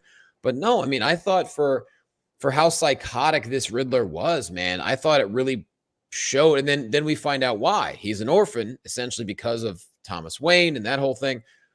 I saw the psychosis, man. That psychosis was developing for years and years and years. And clearly the foster system, or whatever you want to say, the orphan system, did not work out well for him. Mikey? Yes. You're furrowing your brow. You love No, him? I knew Paul Dano from like Cowboys and Aliens and Night and Day. I've never saw There Will Be Blood. So I know some people that felt he veered into that territory. So I'd never seen the film, so it didn't matter. That didn't bother me. I'm not a big Riddler fan as it is for the character. And when I go to see a Batman movie, I go for Batman. The villains are icing on the cake for me. So he served his purpose, did what needed to do. I've always seeing the Saw films. I was like, this kind of needs to be the Riddler. And it just to hitting that with the victims, like that's the scene where he's like 3 riddles and he's like, and Batman's sitting there trying to help him. That's brilliant. Like it just works. I think it was almost like they were so obviously trying to go with like the David Fincher 7 type villain with it that it just couldn't live up to that, because that was so disturbing. Kevin Spacey's performance is so disturbing because he's so beta and how he's coming across and everything. And Riddler kind of is too. I mean, there's a lot of analogies there, but it's like you really do compare it to 7 with the way they kind of went for it. On the one hand, which I think that they did differently was the fact that this, was filmed 2 years ago. And now seeing that, especially the third act, I was like, oh yeah, I think a couple of those guys in that Riddler outfits, they were there for January 6th. Like, oh, for sure. 100%. And I think that was so I like that.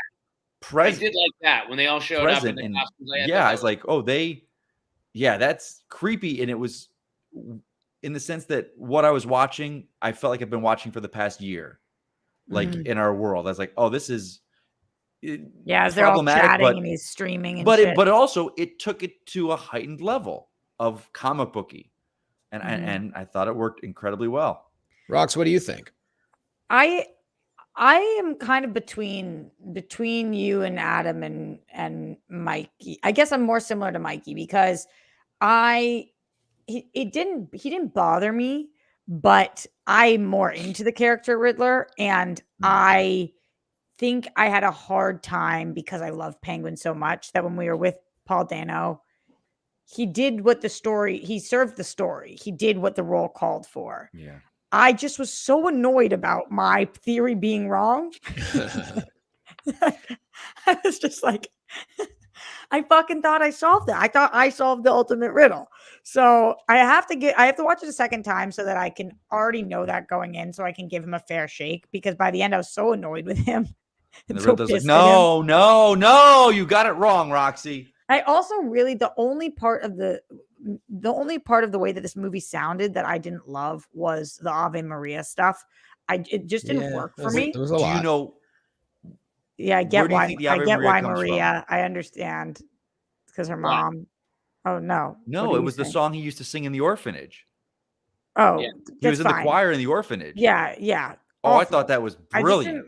I'm bothered by that song, and so it was. Okay. It just kept playing, and it was so fucking annoying. I don't like the song, but it creeped me the hell out when he's sitting there looking. He started singing it, and I was like, "Oh my god, bro, stop!" I like when you were singing it. That was actually my favorite part. But what I loved about him too. He's like, "Look at me, we're a team. Like, I'm not physical. I got the pieces. You're the physical." Yeah, like, I love that. I like that too. They thought he's like, yeah, we're together, you and me. He's like, if it could have been an all grunge Seattle 90s rock and roll soundtrack, bring it the fuck on. Something in the way is just moves my soul. I think the show needs to end with all of us singing that a cappella, because God damn it. No, not Ave Maria. I'm talking about Something in the Way. I've been singing that song. All I could think about too when he was singing was Bane. What a lovely, lovely voice. Oh boy. Adam got it. How about Bane Cat? It's me.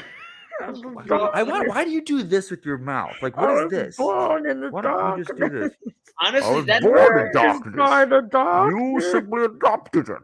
Allow me to use Roxy's favorite line. I'm going to pee in the litter box. Honestly, wait.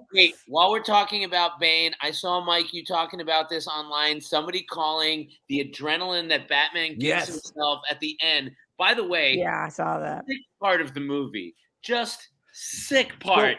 And it's green. And so you think it could be Venom? My thought is this. Matt Reeves, if you've seen any interview with him, and he's been talking, the whole cast and crew has been talking about this film in interviews, like really into, like, they know what they're talking about. Mm-hmm. Every aspect, like to Tommy, the Elliots and everything used. In this aspect of the film, nothing went by without his approval. It wasn't like Prop was like, oh, in the script, he needs to inject himself with something. Okay, we're going to make it green. And this, he's like, I'm sure they said, hey, these are the things. He's like, I want it green. And needs, like, they could have just made it clear. There is a very reason that is almost neon green. And in the comics, Venom is introduced with Batman before Bane is even brought along, and the story Batman Venom, where he uses it to kind of, because he's not strong if he doesn't save someone. Someone drowns and he can't let the rock off of her, so he uses it. It's almost like his black alien costume at first. Kinda. There's a storyline called Batman Venom. A main villain. That's brilliant. What is So- the green? What is the show I was just watching? It's either one of the CW ones, or it's Gotham, or it's Titans. I don't remember because they all are in my head. Where there was the green Venom type looking thing, but instead it was Scarecrow's sphere. Fear. Titans. It was Titans. Yeah, Oh. that was the most recent season of Titans. That's what it looked like. With the dude from Mad Men playing. Vincent Kartheiser. What's the name? Vincent Kartheiser. Okay. But yeah, I mean, it could be adrenaline, but knowing Matt Reeves and his attention to detail, there is a very big reason that looked green and was kind of glowing. It wasn't glowing, but it was a very neonish green. So there's a very, very big reason for that. Like, you mentioned nothing details. is just randomly put in there. You're mentioning details and attention to details and the way things look. So let's just kind of talk about the scope of this movie, the cinematography, and how everything looked. It's an A++ for me. The way that Gotham looked in general, and the costumes, the mechanisms, just like fuck yes, all over. Mikey, you're the same. Chef's kiss. I've said this from the heavens to Ring It Down. Gotham needs to be a character just as big as Batman. And when Reeves said that in his fandom, the first one, I was like, this guy gets it. Like, I'm in a minority on this. I know. I think The Dark Knight is the weakest of Nolan's trilogies. The fact that it was Chicago, they don't do anything to create a city of, like just from that opening scene of Gotham, like you just feel. Hey, what did you just? I spaced for a second. Did you just say The Dark Knight's the weakest of Nolan's trilogy? Absolutely. It's not. I don't remember you saying that. I think I blacked that out. I want to go back to blacking that out. It's boring, and they don't need a Batman in that city. It's that's why I love Begins. It's one of the reasons. At least there's you go Begins, Rises, Night. Absolutely crazy. Roxy, I'll say this. Crazy Roxy, I'm going to say this. Roxy, no, having a heart attack. Roxy, The Dark Knight is a phenomenal film. One of the best films. I put in the top 100 films of all time. It's not a phenomenal Batman film. Oh my god, it's not. He's held this for a long time. He's had this opinion for a long time. I've never changed on this. Why don't I remember this? You've zoned it out, but that's my hot take. Mikey's hot takes. Mikey's hot takes. It's not a hot take, though. I mean, it's a well thought out take. That's some. It's a phenomenal. I'm not. Something I'm not dissing the film. in the way. It's a wonderful film, but not that greatest film that everyone's like. So everyone's like, I don't know, Dark Knight or the Batman, which is better? I was like, that ain't it. What? That ain't it. God, Mikey. All right. I don't even remember what you were just trying to say. I was stuck on that. You were saying about the cinematography, everything. Like talk about the car chase. Like the fact that every shot of the Penguin was his from here looking back, and everything of Batman was looking forward. Mm-hmm. Like it just helped enhance that like chase, like that he was on. Like everything about it. I think that technology they're using, that the Mandalorian uses, the volume and the stagecraft to create, like every time he was at the bat signal, that was all an LED screen. Like I thought it looked beautiful. Yeah. Like this scene, they really, How'd it look through the eyes of Johnny LaQuasto? Like I said, I'm so bummed I had to sit in the front row to watch this. That sucks. Like, I don't know why. And I understand why movie theaters can't just make even the front row not suck, but you're very good. But that's a good point. They want to squeeze as many seats in as they can.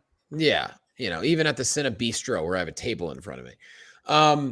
Man, the cinematography for this, just ridiculous. And I saw, Mikey was talking and Adam were talking about how there's so much an influence from the games. That's the cool thing about this film is it just took from so many different elements that for me, I'm like, you know what? I'll watch an Easter egg video on YouTube afterwards. I'm just going to enjoy this film and just try to stay with it. And hopefully it doesn't go over my head. And it was just so well done. And yeah, it was dark. And of course, Gotham was a disaster. But that's what this film was. And that's where Bruce Wayne was in his life as well. And so visually, I can see the argument why people would say, oh yeah, this is my favorite visual Batman film. I can see why people would definitely say that. Adam? Yeah, I thought the realization of Gotham was amazing. Like there was some CG there. There was some real cities. There was European cities, but it was so carefully well chosen. And Mikey's right. Like Nolan pretty much said Chicago is Gotham. And famously, the 89 Batman, Anton Furst design is, come on, that's gorgeous too. Yeah. And like so well with the Elfman soundtrack. And that is its own thing. But that was so well done in that film. But this really is, and to Mikey's point, an active character, a place where you feel like there is a lot of dangerous crevices where the kind of people that Batman needs to confront will exist. And yeah, visually it was insane. I think this kind of ties into the biggest complaint a lot of people have with the film is like maybe it was a little too in love with itself and could have tightened itself up a little bit because there were so many languid long shots, right, of everything. It was so kind of in itself that, maybe it didn't tighten itself up as much as I think a lot of people would have liked. I sure didn't feel that way. And I have heard that too, Adam, that everybody felt that way, but the moments that it breathed were my favorite moments. Let me ask you this then, live. with both of you guys then, because like you guys know me and I drink a lot of soda. Like I didn't have to go to the bathroom either time. But what do you tighten up in this film? Like where, like I feel like everything that was like I always think like could they have taken out the Russian girl stuff and still made it work? I don't know. But I don't know where they could have tightened anything up. I think there were some scenes that just felt like I remember thinking of one scene toward the end a couple of times, and I can't even remember exactly what, but it was like, all right, well, they spent a long time just with that shot. And I feel like we've done that kind of long shot a few times in the film, and maybe we didn't. And then maybe I also thought that if they would have tightened up some stuff in sort of the middle to the end, would there have built some of more tension in a positive way? Okay. Right? Could it have ratcheted up the actual tension a little bit more in a way that I thought it was like, all right, we're just keeping at this slow pace. And I feel like I wanted the film to like kind of amp up to help increase the tension. And so that is, as long as we're getting into it, that is probably my biggest fault with the film. I thought it felt a little long the first time. The second time, I thought it felt long. And I was very excited to hear about a 3-hour Batman movie. I didn't have to pee either time. Look at you men with your bladders and having it under control. Yeah, and I'm getting old too. So it's all about timing. But, I think that it was long because it was indulgent and languid and not because it was like so much crammed into the film. Like it could have been a 2-hour and 40-minute film. I'm sure it could have been. There's a super chat that says from Daniel Drew, which of the 2 spin-off shows are y'all looking forward to the most? Penguin sent before a Batman sequel or Arkham Gotham PD on indefinite hold? Penguin. Is it going to be Colin Farrell? Yeah. Yeah. Oh yeah. Yeah. It's going to be HBO Max? Mm-hmm. Yeah. Are we?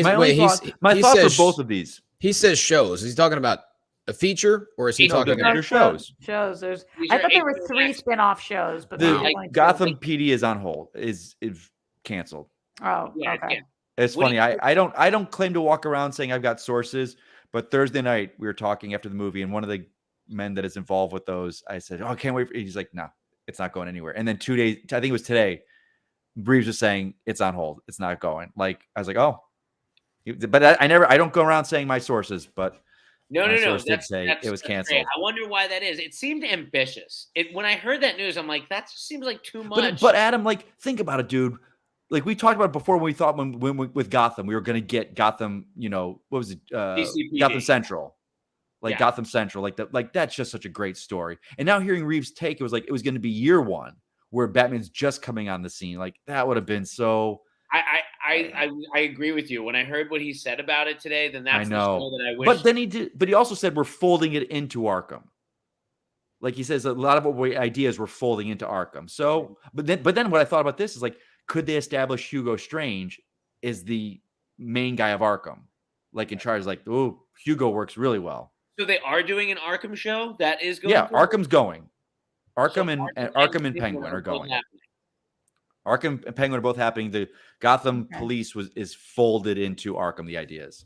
Interesting. I'm fine with that. And I say this, as long as the shows maintain the look and quality of the movie that they've established. Like That's I don't want to see, LA backlots and LA alleyways being turned into Gotham with some, clever editing. I was like, no, you've established a tone that works so well and a look and a production design. Keep that level. Well, that's to your point. I saw in the closing credits. I don't think any of this was shot in the States. It looked like mostly England and There was a little Scotland. bit of Chicago for something, but it's Okay. Scotland they filmed a lot in. So Yeah, we actually. I love Titans, but it Um, looks like Canada. We through my wife, I know of the gentleman who did some aerial photography for the squirrel suit scene, and that was Chicago. So that's where they filmed in Chicago. In the streamlabs.com/Roxy Striar, Jake Yakavetta says, I just want to see Ryan Nilsson as Condiment King, who gets beaten in the intro to the sequel. And then says, I still haven't seen the movie. Fucking spoilers, man. LOL, nah, I'm just as clueless as I'll be when I finally watch it. Jake, why would you do that to yourself? Why would you do that to yourself? Yeah. Also, in the super chat, RJ coming in hot again. Begins better Batman, kills Dent in The Dark Knight. Well, there you go. I think you guys are insane. Just insane. TDK. You like a Joker movie, Roxy. You don't like a Batman movie. That's okay. Hey, I love both those movies. I'm sorry. I love both of those as precious little. They're just so rewatchable. They're just all right. The whole trilogy. I think the trilogy is phenomenal. But tell me. Yeah, I mean, listen, we've been spoiled. Warner Brothers knows where their bread is buttered. This is the most popular IP in the world. Mikey, as like such a James Bond fan and as a James Bond book author as you are now, congratulations. Thank you. That video of you seeing your book, where were you? Barnes and Noble? Barnes and Noble. Oh, Johnny boy. Mine's on the way. It was Barnes and Noble. Yeah. Yes, that was so like Batman beautiful. is kind of like Bond now, and that there's always going to be a Batman in films. Yeah, people, you know, and I did for a while. I got a little burnt out on it, I'd say, over the past couple of years, just because the discourse, and I felt like the DC. I don't know if we talked about it, but I felt DC fans were kind of like, I understand Marvel versus DC fandom. I get that. But it almost became DC fandom against DC fandom. Like the Snyder cultist. And I say that now because you guys know me. Of all four of us on here, I'm the Snyder cultist. Like, I love his stuff. But even now, I'm like, they're done. Snyder's even moved on. Affleck's done. Like, but, you know, now it's Affleck and Keaton versus, you know, I hear people going, who the hell wants to see Keaton back as Batman? I'm like, are you out of your mind? Like, what? But then, like, the attacking Pattinson versus Affleck is like, we want this movie sucks. He's too skinny. I want Affleck back. As like, you can't even compare. I'm getting 3 Batman live action and 1 animated Batman in 1 year. I'm living my best life here. And also, it's like I'm living my best life. You can't compare Affleck and Pattinson. They're completely different generations. They're decades apart from each other. It's this wanting to attack each other. It's like, guys, we're in this year. Did you guys get before your screening the little DC kind of teaser reel of all the 4 films this year? I just got like chills watching it. What was that? They showed Batman, Shazam, Black Adam. It was the one they showed at Fandom, but it was like kind of like the year for heroes, and Flash ends it with are you in? Like, it was just it was like, yeah, I'm in. DC fan is like, yeah, I love this. It's just such a good time. Such a good time. As we are getting out of here, any final thoughts on the Batman? I know that we could talk about this for a very long time, for probably longer than the actual movie is, but we will spare you guys that. Think about your final thoughts. Another super chat coming through from John Palacios. Bane Cat. Okay. Mikey was born in the dark. Only he can recognize my true genius. Also, did not like the jump scare music used in the Batman. Well done. Worth the $5, in my humble opinion. Yeah. It's kind of a dead ringer, right? Perfect. Dead ringer. Perfect, Roxy. It's like Artie was in the room. I'm an unbelievable impressionist. Yeah. Okay. All right. That's fine. Johnny, I think you and Bane Cat need to be a ventriloquist act, as a matter of fact. Honestly, I want Catwoman to adopt Bane Cat, and we'll see where the fun starts. That sounds great. Johnny, what are your final thoughts on the movie? Talk to me. Definitely want to see it again. I will say I was alarmed at the 2 hour and 56-minute runtime because I do not get to the movies that often.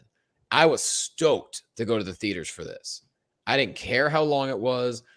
I was a little concerned that like I never sit still for 3 hours. So generally my body, if I'm sitting still for longer than a half hour, my body's like, well, it must be time to go to bed. So I was like, oh God, let me be up for this. And no, I was up the whole time. My neck hurt because I was staring at the goddamn screen like this in the front row, but I can't wait to see it again. There's so many things I want to pay attention to more. And I love the fact that going into this, I'm like Mike, I didn't watch anything about it. I didn't read anything about it.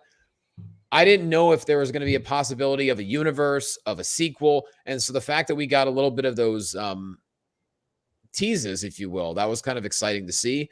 And just the fact that Gotham was completely and utterly destroyed would set up for some kind of revitalization, So a lot of stuff to be excited about. Adam, what about you? Yeah, listen, as the great thing about this character is that it can withstand so many iterations. And as Mikey just said, we're never going to see that as much as we will in 2022 when there's going to be 4 Batman on screen in 1 year. Obviously this character goes really deep and the great thing about it is if you don't love this iteration, just wait 10 minutes. Like with James Bond, there's Bonds that people don't like. Yeah. And then you come around and then Daniel Craig comes out. And, for my dad, no one will touch Sean Connery, I just think it's great. I think I was shocked at how bold they were to make a film like this. I think Nolan's films are brilliant and they are really great popular films. Like you don't need to know anything going in. It gives you all the information and that's why they're great films. These films are riskier because they're going really specific and deep and making some real Batman, real comic booky choices. But I think overall people are responding positively to the portrayal of Batman, even if a lot of people think the film has flaws, which I'm sure it does.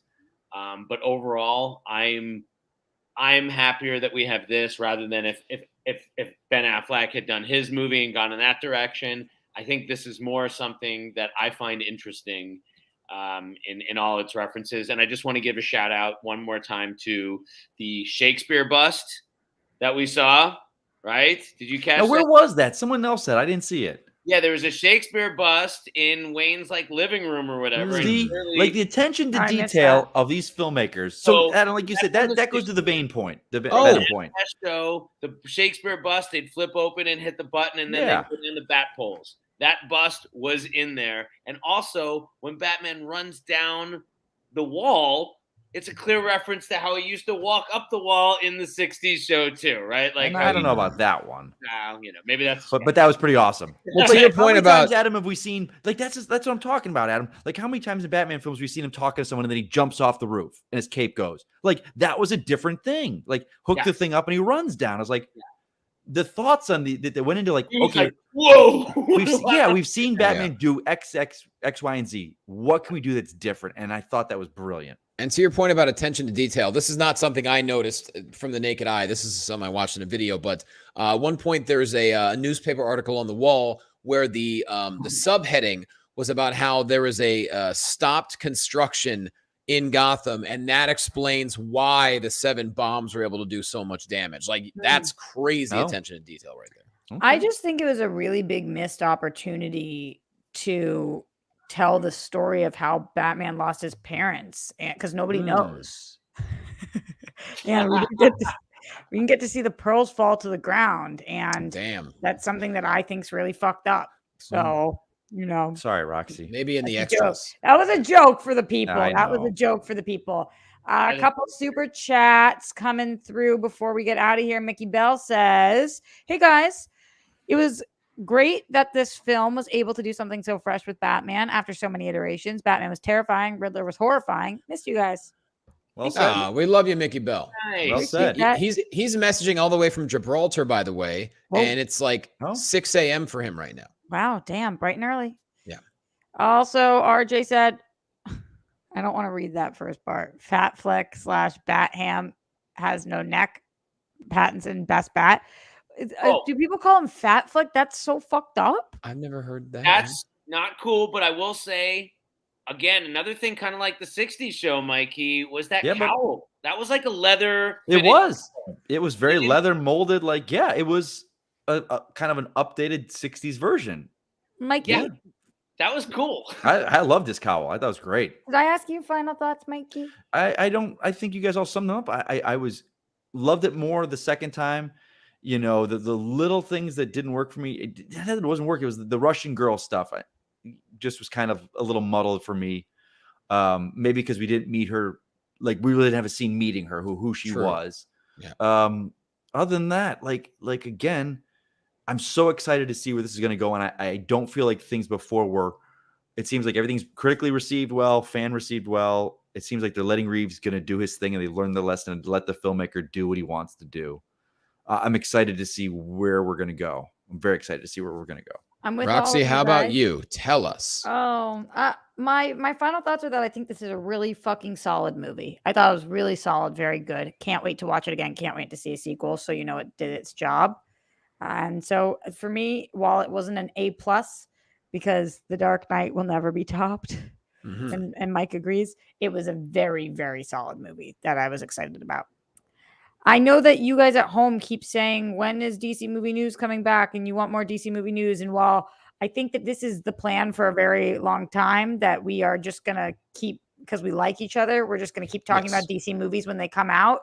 But also remember that we're all in different places right now anyway, too. So if you want to keep on finding what we're doing or following us or hear us talking about DC or other things, where can they keep up with all you guys? Johnny, where are you at? What are you working on? I'm always Jay Quasto on social media, JQUASTO. For everyone watching right now, you can watch my comedy special for $0. It's streaming on Roku, on Tubi, on Sling TV, and Zumo right now. We're still waiting on a few more. Amazon is the golden goose I'm hoping for. It's real simple. It's called Johnny LaQuasto Physical Therapy. I also have my new album that came out a couple of months ago. That's also called Physical Therapy. I have a special and an album. Similar, but different. That's on all audio platforms. So quastospecial.com is the website there. Otherwise, still doing a lot of play-by-play. Whether it's professional wrestling, I've started doing MMA and boxing. So if you follow me on socials, you'll see me posting about all types of tons of stuff, including a lot of voiceover work as well. I'm going to be the lead in the video game coming out sometime in the next few months. Fingers crossed. We'll see. Do we know what it is? I can't say but it's going to be a very, actually Gotham is not that far off from how messed up this game is. So I'll be one of the main voices in it. I'm very excited for it. And it's going to be, I know on PC for sure. I don't know about other platforms. If you need a Bane cat, you know where to find her. You know it. I'm pitching it. Adam, what about you, honey? What are you up to? Oh, just being a dad and what have you. You could find me at Adam Gertler right now. I'm just very carefully watching the situation in Ukraine. I'm very concerned about all that. It's just, this is when we really need real superheroes, a time like this. Yep. Did you see that John Cena tweeted that out and was like, "This is the time for Peacemaker to be real," and he got fucking died. I mean, I know he's just happy. He's just happy living his best life as Peacemaker. He got a little overzealous. But it was just like, he was like, "You know who could help right now? My TV show is on this time at this place." He didn't really say that, but come on, listen. You know what? The Ukrainians are not like that. The Ukrainians have a great sense of humor. If you watch some of them, these people are some of the most I think they'd be like, "Hey, come over in your costume." Well, their president's a stand-up comedian, so it's not surprising. Well, that's what I'm plugging is go online, watch some of these videos of actual Ukrainians right now and what they're doing to stand up. It's the most inspiring thing that you can see in the world. And no matter what happens to these people, Vladimir Putin cannot win. No. And no matter what happens, even if he rolls over this country, he cannot win. And that's it. There's nothing real bigger than that. And find me at Adam Gertler, and we can talk about it. Yep. Mike, how about you, honey? We know you got that book in stores. This is out now, right now in bookstores. Myself and Brad Gilmore, who wrote a phenomenal best-selling Back to the Future book, brought me on board, and we spent the pandemic writing a James Bond book. It's kind of like my love letter to Bond, and if you've never seen a Bond film, or if you love them all, it's something for everybody. That was kind of our goal, is to kind of make it all encompassing and just a celebration of Bond, kind of like we celebrate DC. Amazing. So, and at Mike Kalinowski on all my socials, that's where I am. Oh, I remember the last time you still hadn't gotten Mike Kalinowski back. It's been a while. Was since that you've the had him last time back. we were together? It might have been the time before that. No, it was I don't right. It was know. right at the start of the pandemic. Yes, it was the Yeah. week. It was Thursday night, March 14th, and then that Friday, the next morning was when I went to work and like, we're gonna put you guys on hold for 2 weeks, and that was 2 years ago. Bitchin'. Yeah, But that yeah, I got was my 2 Twitter years back. ago. I got my Nice. Twitter back. Also coming in the super chat, Brandon Mason says, "Great to see y'all come back together like the Justice League. Was looking forward to this. Well, I hope we did you proud. Thank you guys all for supporting us. I know we take big chunks of time off in between, but then you guys come back and you find us, which is pretty fucking awesome. So we're so grateful for I you keep the being here. DC hot takes alive. We'll see you guys for the next DC movie, I'm sure, which is Black Adam. Ooh. Wow, when is that, Mikey? Is it Unless we July? do a Super Pets. Oh, and one thing I did find out about this, I didn't realize this because this is the first film that since Tenet that Warner Brothers has not done day and day release on HBO Max, but it is coming out next month, like the 15th. They're doing 45 days from the release. It'll be on next month on HBO Max. And I cannot wait. I'm gonna probably see it a bunch before then, but I can't wait. So yeah, we're looking at Black Adam end of July. We're looking at Aquaman December and Flash November. So and Super Pets, I think, is December. Wait, Flash November and then Aquaman December? That's what it says right here. So we'll see you guys for 3 more movies. Hot damn. Yeah. We do Super Pets. Are we gonna do Super Pets? Why not? Okay. Keanu Reeves is Batman.